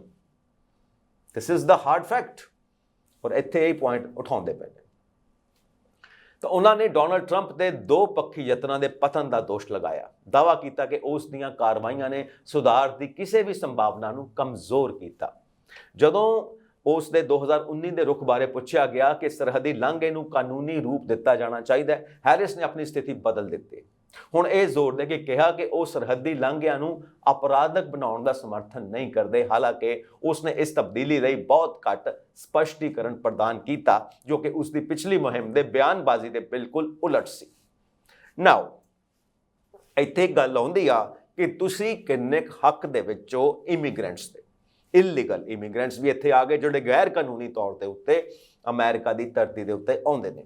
ਤਾਂ ਇੱਥੇ ਆ ਕੇ ਜੋ ਕਿਹਾ ਗਿਆ ਕਿ ਜੋ ਬਾਈਡਨ ਐਡਮਿਨਿਸਟ੍ਰੇਸ਼ਨ ਦਾ ਸੌਫਟ ਕਾਰਨਰ ਹੈ ਇਮੀਗ੍ਰੈਂਟਸ ਵਾਸਤੇ, ਉੱਥੋਂ ਥੋੜੀ ਜਿਹੀ ਟਵਿਸਟ ਕਰਦੇ ਨੇ ਕਮਲਾ ਹੈਰਿਸ। ਇੱਥੇ ਬਿਆਨ ਇਹ ਕਹਿੰਦੇ ਨੇ ਕਿ ਆਫ ਕੋਰਸ ਅਸੀਂ ਇਮੀਗ੍ਰੈਂਟਸ ਦੇ ਨਾਲ ਖੜੇ ਹਾਂ ਔਰ ਖੜੇ ਰਹਿਣਾ, ਪਰ ਅਸੀਂ ਇਸ ਗੱਲ ਦੀ ਇਜਾਜ਼ਤ ਨਹੀਂ ਦਿੰਦੇ ਕਿ ਅਮਰੀਕਾ ਦੀਆਂ ਸਰਹੱਦਾਂ ਦਾ ਰਿਸਪੈਕਟ ਨਾ ਕੀਤੀ ਜਾਏ, ਉਸ ਦਾ ਲਿਹਾਜ਼ ਨਾ ਕੀਤਾ ਜਾਏ, ਉਸ ਦੀ ਇੱਜ਼ਤ ਨਾ ਕੀਤੀ ਜਾਏ। ਅਸੀਂ ਇਸ ਗੱਲ ਦੀ ਹਾਮੀ ਨਹੀਂ ਭਰਦੇ ਕਿ ਇਲੀਗਲ ਇਮੀਗ੍ਰੈਂਟਸ ਆ ਜਾਣ ਅਮਰੀਕਾ ਦੀ ਧਰਤੀ ਦੇ ਉੱਤੇ। ਕੁਝ ਕ੍ਰਿਮੀਨਲਸ ਵੀ ਹੋ ਸਕਦੇ ਨੇ, ਜਿਨ੍ਹਾਂ ਕਾਰਨ ਅਮਰੀਕਾ ਦਾ ਕ੍ਰਾਈਮ ਰੇਟ ਵੱਧ ਵੀ ਸਕਦਾ। ਇੱਥੇ ਉਹ ਗੱਲਬਾਤ ਥੋੜੀ ਜਿਹੀ ਡੋਨਲਡ ਟਰੰਪ ਦੇ ਨਾਲ ਮੈਚ ਕਰਦੇ ਨੇ ਆਫ ਕੋਰਸ, ਲੇਕਿਨ ਡੋਨਲਡ ਟਰੰਪ ਤਾਂ ਬਿਲਕੁਲ ਹੀ ਸਫਾਇਆ ਹੀ ਕਰ ਦੇਣਾ ਚਾਹੁੰਦੇ ਨੇ ਨਾ। ਪਰ ਕਮਲਾ ਹੈਰਿਸ ਕਹਿੰਦੇ ਨੇ ਕਿ ਹਿਊਮੈਨਿਟੇਰੀਅਨ ਗਰਾਊਂਡਸ ਦੇ ਉੱਤੇ ਇਸ ਗੱਲ ਨੂੰ ਕੰਸੀਡਰ ਕਰਨਾ ਚਾਹੀਦਾ ਕਿ ਜੇ ਉਹ ਇਲੀਗਲ ਤਰੀਕੇ ਨਾਲ ਆ ਗਏ ਨੇ ਤਾਂ ਸਾਡਾ ਤਰੀਕਾ ਇਲੀਗਲ ਨਹੀਂ ਹੋਣਾ ਚਾਹੀਦਾ ਉਹਨਾਂ ਨਾਲ ਨਜਿੱਠਣ ਲਈ। ਉਹਨਾਂ ਨੂੰ ਅਸੀਂ ਕਨਸਟੀਟਿਊਸ਼ਨ ਆਫ ਅਮਰੀਕਾ ਦੇ ਮੁਤਾਬਿਕ ਹੀ ਨਜਿੱਠਾਂਗੇ। ਬਾਇਰ ਨੇ ਉਸ ਨੂੰ ਗੈਰ ਕਾਨੂੰਨੀ ਪ੍ਰਵਾਸੀਆਂ ਦੁਆਰਾ ਕੀਤੇ ਗਏ ਅਪਰਾਧਾਂ ਬਾਰੇ ਵੀ ਸਵਾਲ ਕੀਤਾ, ਜਿਵੇਂ ਕਿ ਲੇਕਨ ਰਿਲੇ ਦੀ ਹੱਤਿਆ, ਜਿਸ ਨੇ ਰਾਸ਼ਟਰੀ ਧਿਆਨ ਖਿੱਚਿਆ ਸੀ। ਤਾਂ ਇੱਥੇ ਡੋਨਲਡ ਟਰੰਪ ਜਦੋਂ ਕਹਿੰਦੇ ਨੇ ਕਿ ਜੋ ਗੈਰ ਕਾਨੂੰਨੀ ਪ੍ਰਵਾਸੀ ਜਾਂ ਜੋ ਪ੍ਰਵਾਸੀ ਅਮਰੀਕਨਸ ਦੀ ਹੱਤਿਆ ਕਰਦੇ ਨੇ, ਉਹਨਾਂ ਨੂੰ ਫਾਂਸੀ ਦੀ ਸਜ਼ਾ ਦੇ ਦੇਣੀ ਚਾਹੀਦੀ ਆ। ਸੋ ਸੈਕਿੰਡ ਟਾਈਮ ਜੇ ਉਹ ਆਉਣਗੇ ਅਸੀਂ ਕੁਝ ਤਬਦੀਲੀਆਂ ਦੇਖਾਂਗੇ ਜੇ ਉਹ ਆਉਂਦੇ ਨੇ। ਤਾਂ ਜੇ ਉਹ ਨਹੀਂ ਆਉਂਦੇ ਤਾਂ ਫਿਰ ਹੈਰਿਸ ਐਂਡ ਬਾਈਡਨ ਐਡਮਿਨਿਸਟ੍ਰੇਸ਼ਨ ਕਿੱਦਾਂ ਚੱਲਦੀ ਹੈ ਉਹਦੇ ਉੱਤੇ ਫੋਕਸ ਕਰਨਾ ਪਏਗਾ। ਤਾਂ ਫਿਰ ਹੈਰਿਸ ਨੇ ਇਹਨਾਂ ਮਾਮਲਿਆਂ ਨੂੰ ਦੁਖਦਾਈ ਦੱਸਦਿਆਂ ਪ੍ਰਤੀਕਿਰਿਆ ਦਿੱਤੀ ਆ ਅਤੇ ਇਸ ਵਿੱਚ ਸ਼ਾਮਿਲ ਪਰਿਵਾਰਾਂ ਪ੍ਰਤੀ ਹਮਦਰਦੀ ਪ੍ਰਗਟਾਈ, ਪਰ ਇਹ ਨਹੀਂ ਦੱਸਿਆ ਕਿ ਪ੍ਰਸ਼ਾਸਨ ਅਜਿਹੇ ਮੁੱਦਿਆਂ ਨੂੰ ਕਿਵੇਂ ਹੱਲ ਕਰੇਗਾ। ਨੋ ਵੇ ਆਊਟ, ਕਿਉਂਕਿ ਮੁੱਦਾ ਕੋਰਟ ਦੇ ਵਿੱਚ ਪੈਂਡਿੰਗ ਆ। ਤੁਸੀਂ ਲੱਖ ਸੌਫਟ ਕਾਰਨਰ ਰੱਖ ਸਕਦੇ ਹੋ, ਇਹ ਤੁਹਾਡੀ ਪਰਸਨਲ ਚੁਆਇਸ ਹੋ ਸਕਦੀ ਆ, ਬਟ ਜਦੋਂ ਦੇਸ਼ ਵਾਸਤੇ ਫੈਸਲੇ ਹੋਣੇ ਨੇ ਤਾਂ ਪੂਰੀ ਦੇਸ਼ ਦੀ ਰਾਏ ਸ਼ੁਮਾਰ ਕੀਤੀ ਜਾਏਗੀ, ਉਹਦੇ ਉੱਤੇ ਗੱਲ ਹੋਏਗੀ, ਪੂਰੇ ਦੇਸ਼ ਦੀ ਰਾਏ ਲਿੱਤੀ ਜਾਏਗੀ। ਬਿਕਾਜ਼ ਡੈਮੋਕ੍ਰੇਸੀ ਆ, ਲੋਕਤੰਤਰ ਹੈ, ਲੋਕਾਂ ਦੀ ਵਿਚਾਰਧਾਰਾ ਨੂੰ ਅੱਗੇ ਰੱਖਣਾ ਪੈਣਾ ਔਰ ਸਾਰੇ ਫੈਸਲੇ ਲਾਅ ਦੇ ਮੁਤਾਬਿਕ ਹੋਣਗੇ। We are bind by the book. ਇਸ ਚੀਜ਼ ਦੇ ਉੱਤੇ ਕਮਲਾ ਹੈਰਿਸ ਕੋਲ ਕੋਈ ਜਵਾਬ ਨਹੀਂ। ਤਾਂ ਪੂਰੀ ਤਰ੍ਹਾਂ ਗ੍ਰਿਲ ਕੀਤਾ ਹੈ। ਉਹ ਭਾਈ ਸਾਹਿਬ ਪੂਰੀ ਤਿਆਰੀ ਨਾਲ ਆਏ ਸੀ, ਜਿਹੜੇ ਐ ਪੁੱਛਦੇ ਪਏ ਨੇ ਔਰ ਕਮਲਾ ਹੈਰਿਸ ਨੂੰ ਲਾਜਵਾਬ ਕਰ ਦਿੰਦੇ ਨੇ। ਉਹਨਾਂ ਕੋਲ ਜਵਾਬ ਨਹੀਂ ਹੈਗੇ। ਕਿਤੇ ਨਾ ਕਿਤੇ ਕਵਰ ਅਪ ਹੁੰਦਾ ਹੈ, ਕਿਤੇ ਬਾਈਡਨ ਨੂੰ ਪ੍ਰੋਟੈਕਟ ਕਰਦੇ ਨੇ ਔਰ ਗੱਲ ਨੂੰ ਡੋਨਲਡ ਟਰੰਪ ਵੱਲ ਟਰਨ ਕਰਨ ਦੀ ਕੋਸ਼ਿਸ਼ ਕਰਦੇ ਨੇ, ਕਿਤੇ ਲਾਅ ਪੁਆਇੰਟਸ ਨੂੰ ਲੈ ਕੇ ਆਉਂਦੇ ਨੇ, ਬਟ ਸਮਾਰਟਲੀ ਹੈਂਡਲ ਕਰਦੇ ਪਏ ਨੇ। ਬਟ ਪਤਾ ਲੱਗ ਜਾਂਦਾ, ਸਭ ਨੂੰ ਪਤਾ ਲੱਗ ਜਾਂਦਾ ਹੈ ਨਾ। ਸਾਰੇ ਹੀ ਸਿਆਣੇ ਨੇ ਜਿਹੜੇ ਟੀਵੀ ਦੇਖਦੇ ਪਏ ਨੇ, ਮਿਲੀਅਨਸ ਲੋਕਾਂ ਨੇ ਦੇਖਿਆ, ਤਾਂ ਉਹਨਾਂ ਨੂੰ ਪਤਾ ਲੱਗ ਜਾਂਦਾ, ਕਿਉਂਕਿ ਰੋਟੀ ਨੂੰ ਚੋਚੀ ਕੋਈ ਵੀ ਨਹੀਂ ਕਹਿੰਦਾ, ਸਾਰੇ ਰੋਟੀ ਨੂੰ ਰੋਟੀ ਕਹਿੰਦੇ ਨੇ। ਮਤਲਬ ਇੰਨੀ ਅਕਲ ਹੈਗੀ ਸਾਰਿਆਂ ਨੂੰ, ਪਤਾ ਲੱਗ ਜਾਂਦਾ ਕਿ ਸਾਹਮਣੇ ਵਾਲੇ ਦੇ ਪੈਰ ਉਖੜ ਗਏ ਨੇ ਜਾਂ ਇੱਧਰ ਦੇ ਇੰਟਰਵਿਊ ਲੈਣ ਵਾਲੇ ਨੇ ਸਾਹਮਣੇ ਵਾਲੇ ਲੀਡਰ ਦੇ ਪੈਰ ਉਖਾੜ ਦਿੱਤੇ ਨੇ। ਇਹ ਗੱਲਾਂ ਸਮਝ ਆ ਜਾਂਦੀਆਂ। ਤਾਂ ਇਹ ਇੰਟਰਵਿਊ ਜਿਹੜੀ ਹੈ ਨਾ, ਇਹ ਕਾਫੀ ਡਿਸਾਈਸਿਵ ਹੋਣ ਵਾਲੀ ਹੈ। ਆਉਣ ਵਾਲੇ ਦਿਨਾਂ ਦੇ ਵਿੱਚ ਵੋਟਰਸ ਦੇ ਮਨ ਦੇ ਉੱਤੇ ਕਾਫੀ ਪ੍ਰਭਾਵ ਪਾਉਣ ਵਾਲੀ ਆ। ਤੀਸਰਾ ਪੁਆਇੰਟ, ਕਿਉਂਕਿ ਆਪਾਂ 3 ਪੁਆਇੰਟਸ ਦੀ ਗੱਲ ਕੀਤੀ ਇਸ ਇੰਟਰਵਿਊ ਦੇ ਵਿੱਚ, ਬ੍ਰੌਡਕਾਸਟ ਦੇ ਵਿੱਚ, ਤਾਂ ਤੀਸਰਾ ਪੁਆਇੰਟ, ਹੈਰਿਸ ਦੀ ਪ੍ਰੈਜ਼ੀਡੈਂਸੀ ਬਾਈਡਨ ਤੇ ਬਾਇਰ ਤੋਂ ਕਿਵੇਂ ਵੱਖਰੀ ਹੋਵੇਗੀ। ਸੋ ਬਾਇਰ ਜਿਹੜੇ ਨੇ ਨਾ, ਇਹ ਜਿਹੜੀ ਆਪਣੀ ਇੱਕ ਥਿਊਰੀ ਦੇ ਰਹੇ ਨੇ, ਆਪਣਾ ਇੱਕ ਡੈਫੀਨੇਸ਼ਨ ਦੇ ਰਹੇ ਨੇ ਕਿ ਮੇਰੇ ਮੁਤਾਬਿਕ ਤੁਹਾਡਾ ਜਿਹੜਾ ਪ੍ਰੈਜ਼ੀਡੈਂਟ ਬਣਨ ਦਾ ਸਾਰਾ ਗੇਮ ਪਲਾਨ ਇਹ ਆ, ਪਰ ਤੁਸੀਂ ਦੱਸੋ ਤੁਸੀਂ ਮੇਰੇ ਕੋਲੋਂ ਵੱਖਰੇ ਕਿਵੇਂ ਹੋ ਜਾਂਦੇ ਹੋ, ਇਹ ਐਕਸਪਲੇਨ ਕਰੋ। ਫਿਰ ਹੈਰਿਸ ਦੀ ਪ੍ਰਧਾਨਗੀ ਬਾਈਡਨ ਤੋਂ ਕਿਵੇਂ ਵੱਖਰੀ ਹੋਵੇਗੀ, ਖਾਸ ਕਰਕੇ ਪਿਛਲੀਆਂ ਇੰਟਰਵਿਊਜ਼ ਦੀ ਰੌਸ਼ਨੀ ਵਿੱਚ, ਜਿੱਥੇ ਉਹ ਕਿਸੇ ਵੀ ਨੀਤੀਗਤ ਅੰਤਰ ਵੱਲ ਇਸ਼ਾਰਾ ਕਰਨ ਵਿੱਚ ਅਸਮਰਥ ਸੀ। ਹੈਰਿਸ ਨੇ ਹਾਲ ਹੀ ਵਿੱਚ ਕਿਸੇ ਵੀ ਚੀਜ਼ ਦਾ ਨਾਮ ਦੇਣ ਵਿੱਚ ਸੰਘਰਸ਼ ਕੀਤਾ ਜੋ ਉਹ ਵੱਖਰਾ ਕਰਦੀ ਆ ਅਤੇ ਸਟੀਫਨ ਕੋਲਬਰਟ ਨਾਲ ਆਪਣੀ ਇੰਟਰਵਿਊ ਦੌਰਾਨ ਉਸਨੇ ਇਹੀ ਸਵਾਲ ਟਾਲ ਦਿੱਤਾ ਸੀ। ਪਹਿਲਾਂ ਵੀ ਇਹ ਗੱਲ ਹੋਈ, ਪਹਿਲਾਂ ਵੀ ਇੰਟਰਵਿਊਜ਼ ਦੀਆਂ ਗੱਲਾਂ ਹੋਈਆਂ ਜਿੱਥੇ ਵੀ ਇਹ ਸਵਾਲ ਪੁੱਛਿਆ ਗਿਆ ਕਿ ਤੁਸੀਂ ਬਾਈਡਨ ਤੋਂ ਕਿੱਦਾਂ ਵੱਖਰੇ ਹੋਵੋਗੇ, ਤੁਸੀਂ ਉਹਦੀ ਸ਼ੈਡੋ ਦੇ ਵਿੱਚ ਹੋ, ਤੁਸੀਂ ਉਸੇ ਚੀਜ਼ ਨੂੰ ਕੰਟੀਨਿਊ ਕਰ ਰਹੇ ਹੋ। ਲੋਕ ਕਹਿੰਦੇ ਨੇ Biden Harris administration, but Harris ਵੱਖਰੀ ਕਿਵੇਂ ਆ? ਕਿਉਂਕਿ ਵੱਖਰੀ ਪਛਾਣ ਬਣਾਉਣੀ ਪਏਗੀ ਤੁਹਾਨੂੰ, ਤਾਂ ਹੀ ਤਾਂ ਤੁਸੀਂ ਲੀਡਰ ਦੇ ਤੌਰ ਤੇ ਲੋਕਾਂ ਦੇ ਦਿਲਾਂ ਵਿੱਚ ਆਪਣੀ ਛਾਪ ਛੱਡ ਸਕਦੇ ਹੋ। ਜੇ ਤੁਸੀਂ ਵੱਖਰੇ ਨਹੀਂ ਦਿਖਦੇ ਤਾਂ ਫਿਰ ਉਹ ਤਾਂ ਇੱਕੋ ਹੀ ਚੀਜ਼ ਹੋ ਗਈ ਨਾ, ਉਹਨੂੰ ਤਾਂ ਫਿਰ ਬਾਈਡਨ ਕਹਿ ਦਿਓ ਜਾਂ ਕਮਲਾ ਹੈਰਿਸ ਕਹਿ ਲਓ, one and the same thing. But ਇੱਥੇ ਕੋਈ ਪੁਖਤਾ ਜਵਾਬ ਨਹੀਂ ਸੀਗਾ ਕਮਲਾ ਹੈਰਿਸ ਕੋਲ। ਆਪਣੀ ਫੌਕਸ ਨਿਊਜ਼ ਇੰਟਰਵਿਊ ਵਿੱਚ ਹੈਰਿਸ ਨੇ ਆਪਣੇ ਆਪ ਨੂੰ ਬਾਈਡਨ ਤੋਂ ਦੂਰ ਕਰਨ ਦੀ ਕੋਸ਼ਿਸ਼ ਕੀਤੀ, ਇਹ ਦੱਸਦੇ ਹੋਏ ਕਿ ਉਸਨੇ ਪ੍ਰਧਾਨਗੀ ਉਸਦੀ ਨਿਰੰਤਰਤਾ ਨਹੀਂ ਹੋਵੇਗੀ। ਯਾਨੀ ਕਿ ਇਹ ਆ ਕਿ ਮੈਂ ਜੋ ਬਾਈਡਨ ਦੀਆਂ ਪਾਲਿਸੀਜ਼ ਨੂੰ ਠੀਕ ਹੈ ਲੈ ਕੇ ਚੱਲਣੇ ਆ, ਪਰ ਇਹ ਨਹੀਂ ਕਿ ਉਹੀ ਕੰਟੀਨਿਊ ਹੋਣਗੀਆਂ, ਉਹਦੇ ਵਿੱਚ ਮੈਂ ਆਪਣੇ ਤੌਰ ਤੇ ਚੇਂਜਸ ਕਰਾਂਗੀ। ਉਸਨੇ ਦਲੀਲ ਦਿੱਤੀ ਕਿ ਕਿਸੇ ਵੀ ਨਵੇਂ ਰਾਸ਼ਟਰਪਤੀ ਵਾਂਗ ਉਹ ਆਪਣੀ ਜ਼ਿੰਦਗੀ ਅਤੇ ਪੇਸ਼ੇਵਰ ਤਜਰਬਿਆਂ ਨੂੰ ਇਸ ਭੂਮਿਕਾ ਵਿੱਚ ਲਿਆਵੇਗੀ। That is the point. Harris ਨੇ ਇਸ ਗੱਲ ਤੇ ਜ਼ੋਰ ਦਿੱਤਾ ਕਿ ਉਹ ਨਵੀਂ ਪੀੜ੍ਹੀ ਦੀ ਲੀਡਰਸ਼ਿਪ ਦੀ ਨੁਮਾਇੰਦਗੀ ਕਰਦੀ ਹੈ ਅਤੇ ਇਸ ਤੱਥ ਨੂੰ ਉਜਾਗਰ ਕਰਦੀ ਹੈ ਕਿ ਉਸਨੇ ਆਪਣੇ ਕੈਰੀਅਰ ਦਾ ਜ਼ਿਆਦਾਤਰ ਸਮਾਂ ਵਾਸ਼ਿੰਗਟਨ ਵਿੱਚ ਨਹੀਂ ਬਿਤਾਇਆ। ਇਸ ਨੂੰ ਬਾਈਡਨ ਦੇ ਦਹਾਕਿਆਂ ਲੰਬੇ ਰਾਜਨੀਤਿਕ ਕੈਰੀਅਰ ਦੇ ਉਲਟ ਉਸਨੇ ਬਾਕੀ ਥਾਂ ਤੋਂ ਵੀ ਐਕਸਪੀਰੀਅੰਸ ਲਿੱਤਾ ਹੈ। ਤਾਂ ਫਿਰ ਹੁਣ ਬਾਇਰ ਥੋੜਾ ਚੁੱਪ ਕਰਕੇ ਬੈਠੇਗਾ।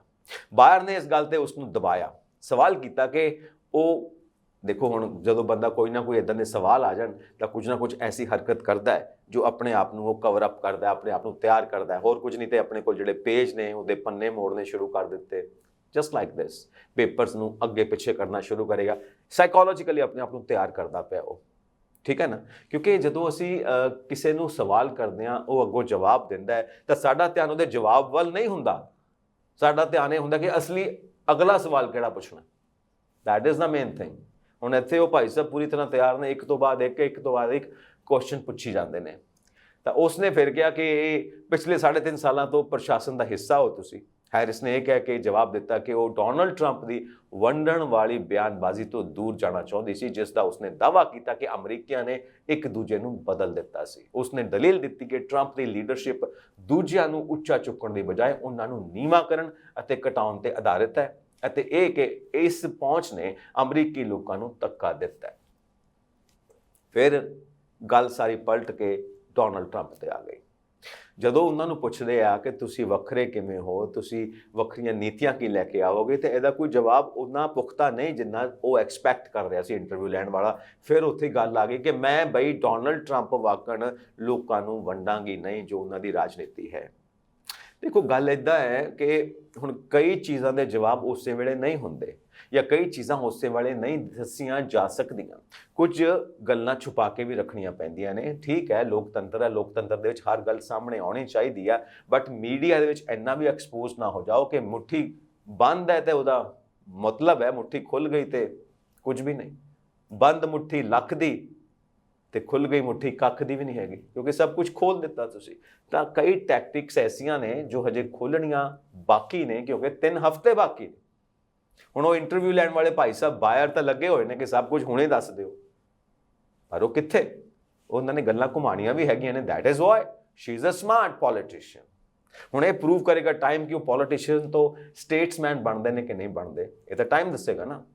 ਕਿਉਂਕਿ ਸਟੇਟਸਮੈਨ ਤਾਂ ਉਹ ਹੁੰਦਾ ਜਿਹੜੀਆਂ ਆਉਣ ਵਾਲੀਆਂ ਜਨਰੇਸ਼ਨਸ ਬਾਰੇ ਸੋਚਦਾ ਹੈ, ਔਰ ਪੋਲੀਟੀਸ਼ੀਅਨ ਸਿਰਫ ਆਉਣ ਵਾਲੀਆਂ ਇਲੈਕਸ਼ਨਸ ਬਾਰੇ ਸੋਚਦਾ ਹੈ। ਇਸ ਕਰਕੇ ਕਈ ਗੱਲਾਂ ਇੱਦਾਂ ਦੀਆਂ ਨੇ ਜਿਹੜੀਆਂ ਛੁਪਾ ਕੇ ਰੱਖੀਆਂ ਜਾਂਦੀਆਂ ਨੇ। ਇਹ ਸਾਰੀ ਰਿਪੋਰਟ ਮੈਂ ਤੁਹਾਡੇ ਸਾਹਮਣੇ ਤੁਹਾਨੂੰ ਦੱਸਦਾ ਪਿਆ। ਤਾਂ ਬਾਈਡਨ ਔਰ ਕਮਲਾ ਹੈਰਿਸ, ਇਹਨਾਂ ਦੇ ਵਿੱਚ ਕੀ ਫਰਕ ਹੈ, ਇਹ ਪੁੱਛਣ ਦੀ ਕੋਸ਼ਿਸ਼ ਕੀਤੀ ਜਾ ਰਹੀ ਹੈ, ਔਰ ਗੱਲ ਬਾਰ-ਬਾਰ ਘੁਮਾ ਕੇ ਡੋਨਲਡ ਟਰੰਪ ਦੇ ਉੱਤੇ ਆ ਰਹੀ ਹੈ। ਤਾਂ ਫਿਰ ਬੇਅਰ ਨੇ ਪ੍ਰਸ਼ਾਸਨ ਦੇ ਟਰੈਕ ਰਿਕਾਰਡ ਤੇ ਗੱਲਬਾਤ ਨੂੰ ਮੁੜ ਕੇਂਦਰਿਤ ਕਰਨ ਦੀ ਕੋਸ਼ਿਸ਼ ਕੀਤੀ, ਇਸ ਵੱਲ ਇਸ਼ਾਰਾ ਕਰਦੇ ਹੋਏ ਕਿ 79% ਅਮਰੀਕੀ ਵਿਸ਼ਵਾਸ ਕਰਦੇ ਨੇ ਦੇਸ਼ ਗਲਤ ਰਸਤੇ ਤੇ ਸੀ। ਉਸਨੇ ਹੈਰਿਸ ਨੂੰ ਇਹ ਦੱਸਣ ਲਈ ਧੱਕਾ ਦਿੱਤਾ ਕਿ ਕਿਵੇਂ 3.5 ਸਾਲ ਦਫ਼ਤਰ ਵਿੱਚ ਰਹਿਣ ਤੋਂ ਬਾਅਦ ਉਸਨੇ ਇਹਨਾਂ ਚਿੰਤਾਵਾਂ ਨੂੰ ਦੂਰ ਕਰਨ ਦੀ ਯੋਜਨਾ ਬਣਾਈ। ਹਾਲਾਂਕਿ ਹੈਰਿਸ ਨੇ ਮੌਜੂਦਾ ਪ੍ਰਸ਼ਾਸਨ ਦੀਆਂ ਚੁਣੌਤੀਆਂ ਵਿੱਚ ਉਸ ਦੀ ਭੂਮਿਕਾ ਬਾਰੇ ਸਿੱਧੇ ਸਵਾਲ ਤੋਂ ਹਟ ਕੇ ਚਰਚਾ ਨੂੰ ਦੁਬਾਰਾ ਟਰੰਪ ਵੱਲ ਮੋੜ ਦਿੱਤਾ। ਇੰਟਰਵਿਊ ਦਾ ਰਿਸੈਪਸ਼ਨ ਟਕਰਾਅ ਵਾਲਾ ਦੱਸਿਆ ਗਿਆ। ਇੰਟਰਵਿਊ ਹੈਰਿਸ ਨੂੰ ਵਾਰ-ਵਾਰ ਔਖੇ ਸਵਾਲਾਂ ਤੋਂ ਬਚਦੇ ਹੋਏ ਦੇਖਿਆ ਗਿਆ। ਅਕਸਰ ਵਿਸ਼ਿਆਂ ਨੂੰ ਸਿੱਧੇ ਤੌਰ ਤੇ ਸੰਬੋਧਿਤ ਕਰਨ ਦੀ ਬਜਾਏ ਟਰੰਪ ਦੀ ਆਲੋਚਨਾ ਵੱਲ ਮੋੜਦੇ ਹੋਏ ਦੇਖਿਆ ਗਿਆ। ਇਹ ਚਾਲ ਜਦੋਂ ਕਿ ਉਸ ਨੂੰ ਫੋਕਸ ਨਿਊਜ਼ ਅਤੇ ਉਸ ਦੇ ਰਾਜਨੀਤਿਕ ਵਿਰੋਧੀਆਂ ਦੋਵਾਂ ਪ੍ਰਤੀ ਅਪਵਾਦ ਨੂੰ ਪੇਸ਼ ਕਰਨ ਦੀ ਇਜਾਜ਼ਤ ਦਿੱਤੀ ਗਈ, ਮਿਲੀ ਜੁਲੀ ਪ੍ਰਤੀਕਿਰਿਆਵਾਂ ਦਾ ਸਾਹਮਣਾ ਕੀਤਾ। ਸੋ ਆਲੋਚਕਾਂ ਨੇ ਦਲੀਲ ਦਿੱਤੀ ਕਿ ਮੁੱਖ ਸਵਾਲਾਂ ਦੇ ਜਵਾਬ ਦੇਣ ਵਿੱਚ ਉਸ ਦੀ ਅਸਮਰਥਤਾ ਦੀ, ਉਹ ਕਾਬਿਲ ਨਹੀਂ ਸੀਗੀ ਸਵਾਲਾਂ ਦੇ ਜਵਾਬ ਦੇਣ ਦੇ ਵਿੱਚ।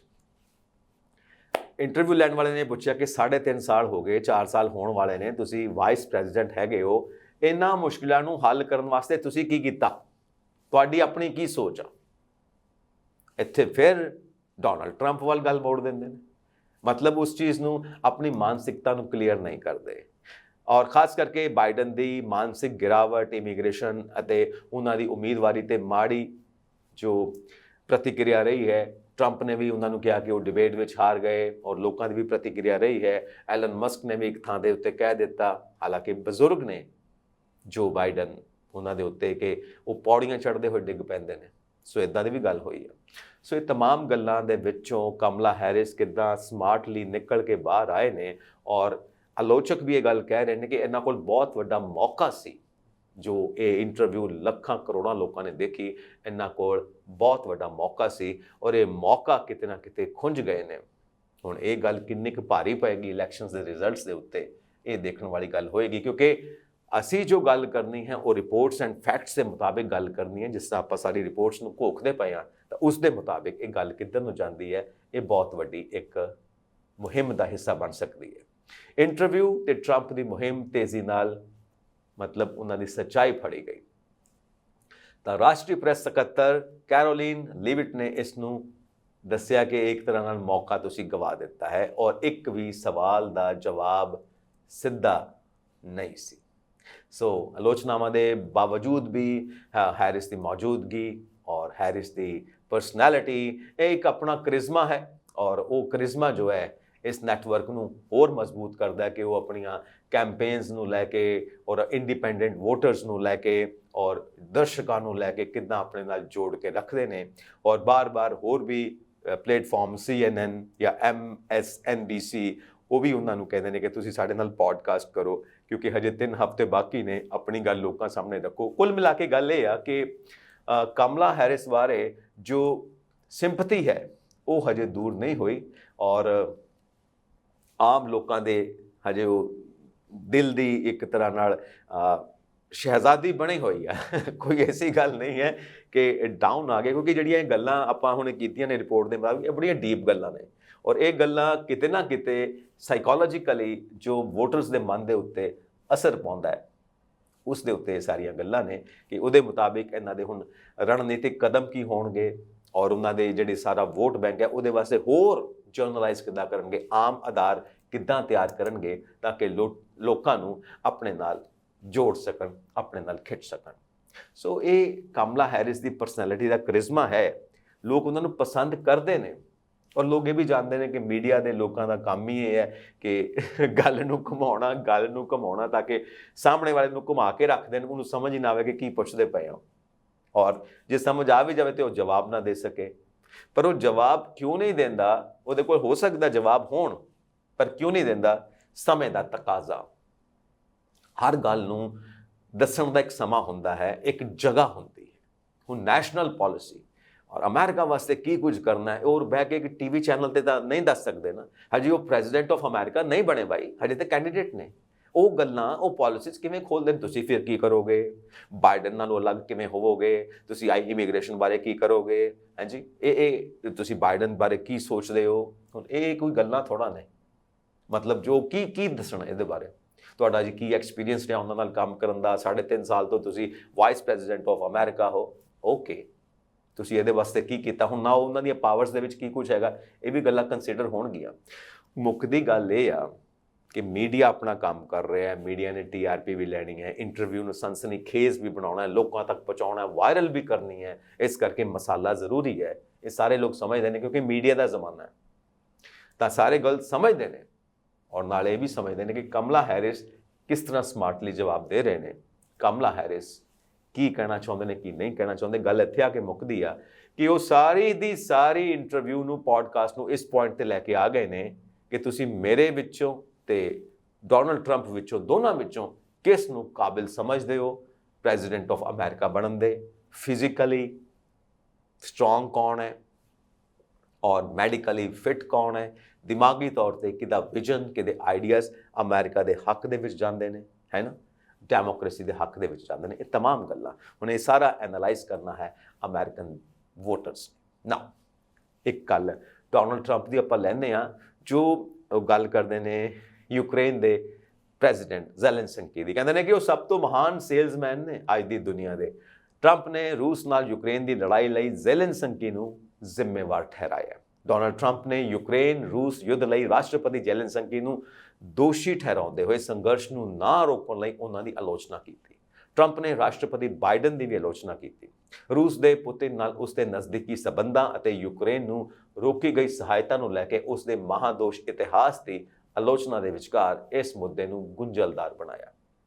ਸੋ ਇਹ ਵੀ ਇੱਕ ਰਿਪੋਰਟ ਹੈ, ਫੈਕਟ ਹੈ, ਜੋ ਨਿਊਜ਼ਪੇਪਰਸ ਦਾ ਕਰਕਸ ਹੈ, ਕਿਉਂਕਿ ਅਸੀਂ ਸਾਰੇ ਹੀ ਨਿਊਜ਼ਪੇਪਰਸ ਦੇਖਦੇ ਹਾਂ, ਚਾਹੇ ਵਾਸ਼ਿੰਗਟਨ ਪੋਸਟ ਹੋਵੇ, ਚਾਹੇ ਟਾਈਮਜ਼ ਹੋਵੇ, ਨਿਊਯਾਰਕ ਟਾਈਮਜ਼, ਪੋਸਟ ਜਿਹਨੂੰ ਲੋਕਲ ਭਾਸ਼ਾ 'ਚ ਪੋਸਟ ਕਹਿੰਦੇ ਨੇ, ਵਾਸ਼ਿੰਗਟਨ ਪੋਸਟ, ਨਿਊਯਾਰਕ ਟਾਈਮਜ਼ ਜਿਹਨੂੰ ਟਾਈਮਜ਼ ਕਹਿ ਦਿੰਦੇ ਨੇ, ਚਾਹੇ ਵਾਲ ਸਟਰੀਟ ਜਰਨਲ ਹੋਵੇ, ਹੈ ਨਾ, ਔਰ ਬਾਕੀ ਵੀ ਵਿਦੇਸ਼ੀ ਨਿਊਜ਼ਪੇਪਰ ਨੇ, ਫਾਈਨੈਂਸ਼ੀਅਲ ਟਾਈਮਜ਼ ਹੈ, ਦ ਗਾਰਡੀਅਨ ਹੈ, ਰਾਊਟਰਸ ਹੈ ਨਾ, AP ਹੈ, ਬਹੁਤ ਸਾਰੇ ਪਲੇਟਫਾਰਮਸ ਨੇ। ਜੇ ਅਸੀਂ ਦੇਖਦੇ ਹਾਂ ਤਾਂ ਉਹਨਾਂ ਦਾ ਨਿਚੋੜ, ਉਸ ਰਿਪੋਰਟ ਦਾ ਨਿਚੋੜ ਅਸੀਂ ਤੁਹਾਡੇ ਵਾਸਤੇ ਲੈ ਕੇ ਆਉਂਦੇ ਹਾਂ ਤਾਂ ਕਿ ਤੁਹਾਡੀ ਇੱਕ ਵਿਚਾਰਧਾਰਾ ਬਣੇ ਡਿਫਰੈਂਟ ਐਂਗਲਸ ਤੋਂ ਇੱਕ ਸਬਜੈਕਟ ਦੇ ਉੱਤੇ ਕੀ ਗੱਲ ਹੋ ਸਕਦੀ ਹੈ, ਕਿਉਂਕਿ ਸਭ ਦੇ ਆਪਣੇ ਆਪਣੇ ਮਨ ਨੇ ਔਰ ਆਪਣੇ ਆਪਣੇ ਮਨ ਦੇ ਮੁਤਾਬਿਕ ਵਿਚਾਰ ਕਰਕੇ ਹੀ ਉਹਨਾਂ ਨੇ ਵੋਟ ਪਾਉਣਾ ਹੈ, ਡਿਸਾਈਡ ਕਰਨਾ ਹੈ। ਸੋ ਇਸ ਕਰਕੇ ਅਸੀਂ ਡਿਫਰੈਂਟ ਐਂਗਲਸ ਦਿੰਦੇ ਹਾਂ ਔਰ ਹਰ ਐਂਗਲ ਤੋਂ ਰਿਪੋਰਟ ਔਰ ਫੈਕਟਸ ਲੈ ਕੇ ਆਉਂਦੇ ਹਾਂ ਜੋ ਤੁਹਾਨੂੰ ਅਸੀਂ ਸਮਝਾਉਣ ਦੀ ਕੋਸ਼ਿਸ਼ ਕਰਦੇ ਹਾਂ। ਸੋ ਅਮਰੀਕਾ ਦੇ ਸਾਬਕਾ ਰਾਸ਼ਟਰਪਤੀ ਡੋਨਲਡ ਟਰੰਪ ਨੇ ਯੂਕਰੇਨ ਅਤੇ ਰੂਸ ਵਿਚਕਾਰ ਚੱਲ ਰਹੀ ਜੰਗ ਲਈ ਵਲਾਦੀਮੀਰ ਜ਼ੈਲੈਂਸਕੀ ਨੂੰ ਜ਼ਿੰਮੇਵਾਰ ਠਹਿਰਾਇਆ ਅਤੇ ਕਿਹਾ ਕਿ ਯੂਕਰੇਨ ਦੇ ਰਾਸ਼ਟਰਪਤੀ ਦੁਸ਼ਮਣੀ ਸ਼ੁਰੂ ਹੋਣ ਤੋਂ ਪਹਿਲਾਂ ਹੀ ਰੋਕਣ ਵਿੱਚ ਅਸਫਲ ਰਹੇ। ਜਦੋਂ ਰਸ਼ੀਆ ਨੇ ਅਟੈਕ ਕੀਤਾ ਉਦੋਂ ਤੁਸੀਂ ਕੀ ਕੀਤਾ? ਤੁਸੀਂ ਨਾਲ ਦੀ ਨਾਲ ਦੂਸਰਾ ਅਟੈਕ ਮਾਰਿਆ।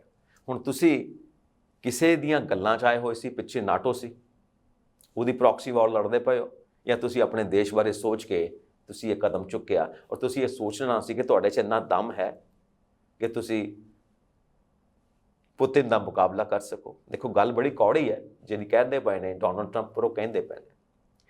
ਸੋ ਆਗਾਮੀ ਅਮਰੀਕੀ ਰਾਸ਼ਟਰਪਤੀ ਚੋਣਾਂ ਲਈ ਰਿਪਬਲਿਕਨ ਉਮੀਦਵਾਰ ਨੇ ਟਰੰਪ ਨੇ ਕਿਹਾ ਕਿ ਜ਼ੈਲੈਂਸਕੀ ਹੁਣ ਤੱਕ ਦੇ ਸਭ ਤੋਂ ਮਹਾਨ ਸੇਲਜ਼ਮੈਨ ਨੇ। ਹਰ ਵਾਰ ਜਦੋਂ ਆਉਂਦੇ ਨੇ ਅਸੀਂ ਉਹਨਾਂ ਨੂੰ $100 ਬਿਲੀਅਨ ਦਿੰਦੇ ਹਾਂ। ਇਤਿਹਾਸ ਵਿੱਚ ਇਸ ਤਰ੍ਹਾਂ ਦਾ ਪੈਸਾ ਹੋਰ ਕਿਸੇ ਨੂੰ ਕਦੇ ਮਿਲਿਆ? ਕਦੇ ਵੀ ਨਹੀਂ।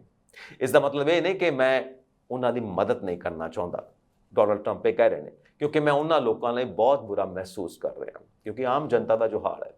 ਤੇ ਡੋਨਲਡ ਟਰੰਪ ਇਹ ਵੀ ਕਹਿੰਦੇ ਨੇ ਕਿ ਰਾਸ਼ਟਰਪਤੀ ਜੋ ਬਾਈਡਨ ਉਹਨਾਂ ਦੇ ਉੱਤੇ ਇਹ ਤਿੱਖਾ ਹਮਲਾ ਕੀਤਾ ਕਿ ਉਹਨਾਂ ਨੂੰ ਵੀ ਸਪੋਰਟ ਦੇਣ ਤੋਂ ਪਹਿਲਾਂ ਸੋਚ ਲੈਣਾ ਚਾਹੀਦਾ ਸੀ ਕਿ ਉਹਨਾਂ ਨੇ ਕਿਤੇ ਯੂਕਰੇਨ ਦੇ ਯੁੱਧ ਨੂੰ ਭੜਕਾਇਆ ਤਾਂ ਨਹੀਂ ਹੈ।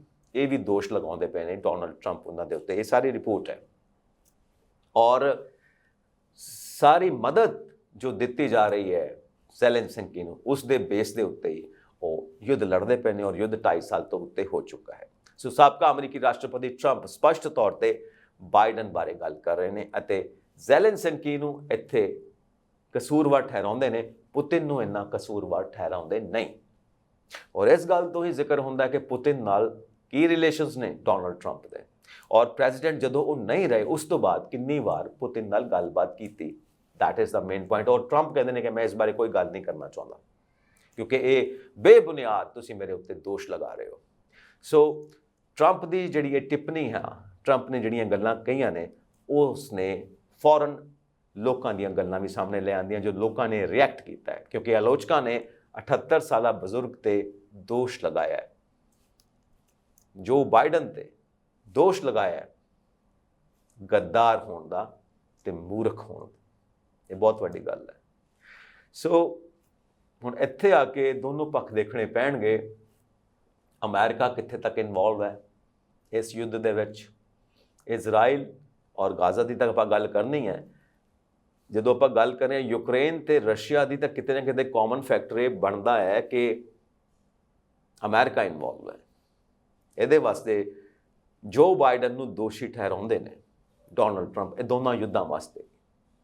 ਸੋ ਜ਼ੈਲੈਂਸਕੀ ਇੱਕ ਸੇਲਸਮੈਨ ਨੇ ਜੋ ਬਾਰ-ਬਾਰ ਆਉਂਦੇ ਨੇ ਔਰ ਪੈਸਾ ਲੈ ਕੇ ਚਲੇ ਜਾਂਦੇ ਨੇ ਆਪਣੀਆਂ ਗੱਲਾਂ ਬਾਤਾਂ ਵੇਚ ਕੇ। ਇਹ ਡੋਨਲਡ ਟਰੰਪ ਦਾ ਕਹਿਣਾ ਹੈ। ਹੀ ਇਜ਼ ਅ ਬਿਜ਼ਨਸਮੈਨ ਔਰ ਸੇਲਸਮੈਨ ਉਹਨਾਂ ਦੀ ਭਾਸ਼ਾ ਹੈ ਨਾ, ਔਰ ਉਹ ਭਾਸ਼ਾ ਦੇ ਮੁਤਾਬਿਕ ਗੱਲਬਾਤ ਕਰਦੇ ਨੇ। ਸੋ ਦੇਖੋ ਹੁਣ ਅਗਲੀ ਵਾਰ ਕੀ ਹੁੰਦਾ, ਕਿਉਂਕਿ ਇਸ ਵਾਰ ਜੋ ਬਾਈਡਨ ਦੇ ਉੱਤੇ ਬਹੁਤ ਕਰਾਰਾ ਅਟੈਕ ਮਾਰਿਆ ਉਹਨਾਂ ਨੇ, ਔਰ ਜੋ ਬਾਈਡਨ ਬਾਰੇ ਗੱਲਾਂ ਕਹੀਆਂ ਜਾ ਰਹੀਆਂ ਨੇ ਉਹ ਐਕਸੈਪਟੇਬਲ ਤੇ ਨਹੀਂ ਹੈਗੀਆਂ, ਕਿਉਂਕਿ ਇੱਕ ਬਜ਼ੁਰਗ ਨੇ 80 ਸਾਲ ਤੋਂ ਉੱਤੇ ਨੇ, ਉਹਨਾਂ ਬਾਰੇ ਇੱਦਾਂ ਦੀਆਂ ਗੱਲਾਂ ਕਹਿਣਾ ਠੀਕ ਨਹੀਂ। ਬਜ਼ੁਰਗੀਅਤ ਦਾ ਸਾਨੂੰ ਲਿਹਾਜ਼ ਕਰਨਾ ਚਾਹੀਦਾ। ਸੋ ਹੁਣ ਇਜ਼ਰਾਈਲ ਤੇ ਗਾਜ਼ਾ ਦੀ ਆਪਾਂ ਗੱਲ ਕਰ ਲਈਏ। ਜੰਗ ਚੱਲ ਰਹੀ ਹੈ ਔਰ ਕਮਲਾ ਹੈਰਿਸ ਦਾ ਕਹਿਣਾ ਹੈ ਕਿ ਜੋ ਉਹਨਾਂ ਦਾ ਲੀਡਰ ਮਾਰਿਆ ਗਿਆ ਹਮਾਸ ਦਾ ਯਾਹਿਆ ਸਿਨਵਰ, ਉਸ ਦੀ ਮੌਤ ਇਜ਼ਰਾਈਲ ਗਾਜ਼ਾ ਜੰਗ ਨੂੰ ਖਤਮ ਕਰਨ ਦਾ ਮੌਕਾ ਹੈ।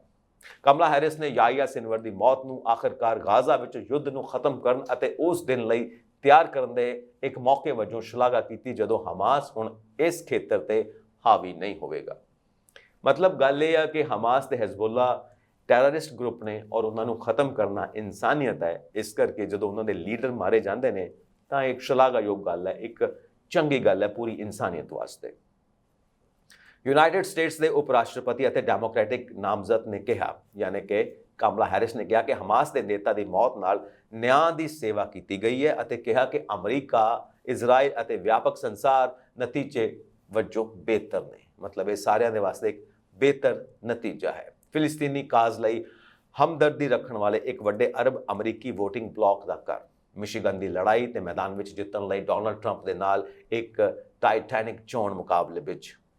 ਮਤਲਬ ਇਹ ਗੱਲਾਂ ਨਾਲ ਅਸੀਂ ਦੇਖਦੇ ਹਾਂ ਕਿ ਚੋਣ ਮੁਕਾਬਲੇ ਦੇ ਵਿੱਚ ਵੀ ਨੇ ਇੱਕ ਬਹੁਤ ਵੱਡੀ ਟਾਈਟੈਨਿਕ ਚੋਣ, ਜਿਹੜਾ ਆਪਾਂ ਟਾਈਟੈਨਿਕ ਸ਼ਿਪ ਦੀ ਗੱਲ ਕਰਦੇ ਹਾਂ, ਉਹਦੇ ਮੁਤਾਬਿਕ ਇੱਕ ਵੱਡੀ ਚੋਣ ਦਾ ਮੁਕਾਬਲਾ ਵੀ ਹੋ ਰਿਹਾ ਤੇ ਨਾਲ ਸਾਈਮਲਟੇਨੀਅਸਲੀ ਵਾਰ ਵੀ ਚੱਲਦੀ ਪਈ ਆ। ਇਹ ਵੀ ਮੁੱਦਾ ਬਣਿਆ ਹੋਇਆ ਔਰ ਇਨ ਦੋਵਾਂ ਨੂੰ ਨਜਿੱਠਦੇ ਪਏ ਨੇ ਕਮਲਾ ਹੈਰਿਸ। ਕਮਲਾ ਹੈਰਿਸ ਨੇ ਸਾਲ ਭਰ ਚੱਲੀ ਦੁਸ਼ਮਣੀ ਨੂੰ ਖਤਮ ਕਰਨ ਲਈ ਵੀ ਦਬਾਅ ਪਾਇਆ, ਜਿਸ ਵਿੱਚ 42,000 ਤੋਂ ਵੱਧ ਲੋਕ ਮਾਰੇ ਗਏ ਨੇ। ਗਾਜ਼ਾ ਵਿੱਚ ਲੋਕ ਅਤੇ ਖੇਤਰ ਵਿੱਚ ਤਬਾਹੀ ਦਾ ਇੱਕ ਮਾਰਗ। ਮਤਲਬ ਇੰਨੀ ਤਬਾਹੀ ਹੋ ਚੁੱਕੀ ਹੈ, ਬਿਮਾਰੀਆਂ ਦਾ ਖਤਰਾ, ਲਾਸ਼ਾਂ ਪਈਆਂ ਹੋਈਆਂ, ਖੂਨ ਦੀ ਬਦਬੂ ਆ ਰਹੀ ਹੈ, ਸੈਨੀਟੇਸ਼ਨ ਖਰਾਬ ਹੈ, ਗੰਦਗੀ ਫੈਲੀ ਹੋਈ ਹੈ, ਨੈਚੁਰਲ ਇਨਵਾਇਰਨਮੈਂਟ ਖਰਾਬ ਹੋ ਚੁੱਕਾ ਹੈ, ਹਰ ਪਾਸੇ ਬਾਰੂਦ ਹੈ।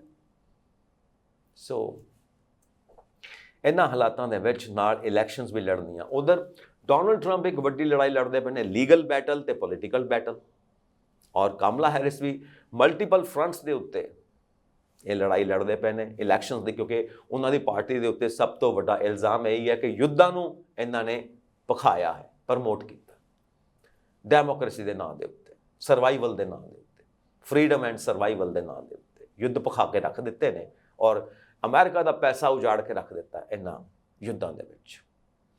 ਸੋ ਕਮਲਾ ਹੈਰਿਸ ਇਸ ਡੈਥ ਬਾਰੇ ਕਹਿੰਦੇ ਨੇ ਕਿ ਹਮਾਸ ਨੂੰ ਖਤਮ ਕਰ ਦਿੱਤਾ ਗਿਆ ਅਤੇ ਉਸ ਦੀ ਲੀਡਰਸ਼ਿਪ ਖਤਮ ਹੋ ਗਈ ਹੈ। ਇਹ ਪਲ ਸਾਨੂੰ ਅੰਤ ਵਿੱਚ ਗਾਜ਼ਾ ਵਿੱਚ ਜੰਗ ਨੂੰ ਖਤਮ ਕਰਨ ਦਾ ਮੌਕਾ ਦਿੰਦਾ ਹੈ। ਸੰਘਰਸ਼ ਦਾ ਅੰਤ, ਇਜ਼ਰਾਈਲ ਲਈ ਸੁਰੱਖਿਆ, ਬਾਕੀ ਬਚੇ ਬੰਦਕਾਂ ਦੀ ਰਿਹਾਈ ਅਤੇ ਗਾਜ਼ਾ ਵਿੱਚ ਦੁੱਖਾਂ ਦੇ ਅੰਤ ਨਾਲ ਹੋਣਾ ਚਾਹੀਦਾ ਹੈ। ਸੋ ਫਿਲਿਸਤੀਨੀ ਰਾਜ ਦੇ ਲਈ ਸਮਰਥਨ ਦਾ ਸੰਕੇਤ, ਇਮਾਨ, ਸੁਰੱਖਿਆ, ਆਜ਼ਾਦੀ, ਸਵੈ ਨਿਰਣੈ ਤੇ ਫਿਲਿਸਤੀਨੀਆਂ ਦੇ ਅਧਿਕਾਰਾਂ ਦਾ ਐਲਾਨ ਹੈ। ਉਹਨਾਂ ਦੀਆਂ ਜਿਹੜੀਆਂ ਟਿੱਪਣੀਆਂ ਨੇ ਉਹ ਜੋ ਬਾਈਡਨ ਨਾਲ ਜੁੜੀਆਂ ਹੋਈਆਂ ਨੇ, ਜਿਨ੍ਹਾਂ ਨੇ ਇਜ਼ਰਾਈਲ ਲਈ ਨਿਰੰਤਰ ਸਮਰਥਨ ਲਈ ਕਈ ਕਦਮ ਚੁੱਕੇ, ਲੋਕਾਂ ਦੀਆਂ ਆਲੋਚਨਾਵਾਂ ਵੀ ਬਰਦਾਸ਼ਤ ਕੀਤੀਆਂ, ਪਰ ਉੱਥੋਂ ਦੇ ਲੋਕਾਂ ਨੂੰ ਬਚਾਉਣ ਦੇ ਲਈ ਔਰ ਛੋਟੇ-ਛੋਟੇ ਇਲਾਕੇ, ਛੋਟੇ-ਛੋਟੇ ਬਿਜ਼ਨਸ, ਤੱਟਵਰਤੀ ਖੇਤਰ, ਮਨੁੱਖਤਾਵਾਦੀ ਦੁੱਖ, ਇਹਨਾਂ ਸਭ ਦੀਆਂ ਬੇਨਤੀਆਂ ਨੂੰ ਨਜ਼ਰਅੰਦਾਜ਼ ਨਹੀਂ ਕੀਤਾ, ਬਲਕਿ ਇੱਕ ਸਪੋਰਟ ਦਿੱਤੀ ਔਰ ਇਹ ਮੁਕਾਬਲਾ ਹੋਇਆ। ਮਤਲਬ ਜੋ ਬਾਈਡਨ ਨੇ ਜੋ ਕੀਤਾ, ਜੋ ਫੈਸਲੇ ਲਿੱਤੇ ਨੇ, ਉਸ ਨੂੰ ਇਨਸਾਨੀਅਤ ਦੇ ਪੱਖ ਤੋਂ ਬਿਲਕੁਲ ਪੋਜ਼ਿਟਿਵ ਕਹਿਣ ਦੀ ਕੋਸ਼ਿਸ਼ ਕਰ ਰਹੇ ਨੇ ਕਮਲਾ ਹੈਰਿਸ ਕਿ ਇਸ ਔਖੇ ਵੇਲੇ ਵਿੱਚ ਉਹ ਇਜ਼ਰਾਈਲ ਦੇ ਨਾਲ ਖੜੇ ਹੋਏ, ਜਦਕਿ ਹਮਾਸ ਨੇ 7 ਅਕਤੂਬਰ ਨੂੰ ਬਹੁਤ ਵੱਡਾ ਕਦਮ ਚੁੱਕਿਆ ਸੀ। ਇਜ਼ਰਾਈਲ ਨੂੰ ਹਮਾਸ ਦੀ ਲੀਡਰਸ਼ਿਪ ਅਤੇ ਫੌਜੀ ਢਾਂਚੇ ਨੂੰ ਖਤਮ ਕਰਨ ਦਾ ਪੂਰਾ ਅਧਿਕਾਰ ਹੈ। ਸੋ ਇਹ ਸਾਰੀਆਂ ਆਲੋਚਨਾਵਾਂ ਪੂਰੀ ਦੁਨੀਆ ਦੇ ਵਿੱਚ ਹੋਈਆਂ ਨੇ ਔਰ ਬਾਈਡਨ ਪ੍ਰਸ਼ਾਸਨ ਦੀ ਆਲੋਚਨਾ ਵੀ ਹੋਈ ਹੈ ਔਰ ਉਸ ਨੂੰ ਅਮਰੀਕਾ ਦੀ ਤਰੱਕੀ ਦੇ ਵਿੱਚ ਰੁਕਾਵਟ ਵੀ ਮੰਨਿਆ ਗਿਆ ਹੈ, ਪਰ ਇਸ ਦੇ ਬਾਵਜੂਦ ਵੀ ਉਹਨਾਂ ਨੇ ਅੱਗੇ ਡਟ ਕੇ ਕੰਮ ਕੀਤਾ ਹੈ। ਹਾਲਾਂਕਿ ਕਿਤੇ ਨਾ ਕਿਤੇ ਨੇਤਨਯਾਹੂ ਔਰ ਜੋ ਬਾਈਡਨ ਦੇ ਸੰਬੰਧਾਂ ਦੇ ਬਾਰੇ ਵੀ ਗੱਲ ਹੋਈ ਕਿ ਕਿਤੇ ਖਟਾਸ ਆ ਗਈ ਹੈ, ਪਰ ਨਹੀਂ, ਡਿਪਲੋਮੈਟਿਕਲੀ ਇਸ ਨੂੰ ਸੰਭਾਲ ਲਿੱਤਾ ਗਿਆ ਔਰ ਇਸ ਯੁੱਧ ਨੂੰ ਹਮੇਸ਼ਾ ਵਾਸਤੇ ਖਤਮ ਕਰਨ ਲਈ ਵਾਈਟ ਹਾਊਸ ਵੱਲੋਂ ਲਗਾਤਾਰ ਕੋਸ਼ਿਸ਼ ਕੀਤੀ ਜਾ ਰਹੀ ਹੈ ਤਾਂ ਕਿ ਜੋ ਗਾਜ਼ਾ ਹੈ, ਜੋ ਲੈਬਨਾਨ ਹੈ, ਉਸ ਦੇ ਇਸ ਯੁੱਧ ਨੂੰ ਕੰਟਰੋਲ ਕਰਕੇ ਇਸ ਸਾਰੀ ਮੁਹਿੰਮ ਨੂੰ ਇੱਥੇ ਹੀ ਰੋਕਿਆ ਜਾਵੇ। ਤਾਂ ਇਹਦੇ ਜੰਗਾਂ ਦੇ ਵਿੱਚ ਕੀ ਸੌਦੇਬਾਜ਼ੀ ਹੁੰਦੀ ਆ, ਕਿਸ ਤਰ੍ਹਾਂ ਸੀਜ਼ ਫਾਇਰ ਹੁੰਦੀ ਆ, ਇਹ ਤੇ ਹਜੇ ਦੇਖਣ ਵਾਲੀ ਗੱਲ ਹੋਏਗੀ ਕਿਉਂਕਿ ਜੰਗ ਅਜੇ ਵੀ ਜਾਰੀ ਆ। ਇਸ ਕਰਕੇ ਅਮਰੀਕਾ ਆਪਣਾ ਸਟੈਂਡ ਪੁਆਇੰਟ ਕਲੀਅਰ ਕਰਦਾ, ਯੂਕਰੇਨ ਵਾਸਤੇ ਵੀ ਅਮਰੀਕਾ ਆਪਣਾ ਸਟੈਂਡ ਪੁਆਇੰਟ ਕਲੀਅਰ ਕਰਦਾ, ਇਜ਼ਰਾਈਲ ਵਾਸਤੇ ਵੀ ਅਮਰੀਕਾ ਮਤਲਬ ਜੋ ਬਾਈਡਨ ਐਡਮਿਨਿਸਟ੍ਰੇਸ਼ਨ। ਔਰ ਇਹ ਸਾਰੀਆਂ ਗੱਲਾਂ ਇਸ ਵਕਤ ਇੰਟਰਨੈਸ਼ਨਲ ਅਪਡੇਟਸ ਦੇ ਵਿੱਚ ਹੋ ਰਹੀਆਂ ਨੇ। ਤੁਸੀਂ ਆਪਣੇ ਕੀ ਵਿਚਾਰ ਰੱਖਦੇ ਹੋ ਇਹਨਾਂ ਮੁੱਦਿਆਂ ਦੇ ਉੱਤੇ, ਸਾਨੂੰ ਜ਼ਰੂਰ ਇਨਬਾਕਸ ਕਰੋ। ਸਾਡਾ ਚੈਨਲ ਪੰਜਾਬ ਮੇਲ USA TV ਸਬਸਕ੍ਰਾਈਬ ਕਰੋ ਔਰ ਇਸ ਦੁਨੀਆ ਨੂੰ ਇੱਕ ਸ਼ਾਂਤੀਪੂਰਨ ਦੁਨੀਆ ਬਣਾਉਣ ਦੇ ਵਿੱਚ ਅਸੀਂ ਸਾਰੇ ਸਹਿਯੋਗ ਪਾਈਏ। ਇੰਟਰਨੈਸ਼ਨਲ ਅਪਡੇਟਸ, ਮੈਂ ਹਾਂ ਸੰਜੀਵ ਯਸ਼ ਖੰਨਾ। ਸਤਿ ਸ਼੍ਰੀ ਅਕਾਲ।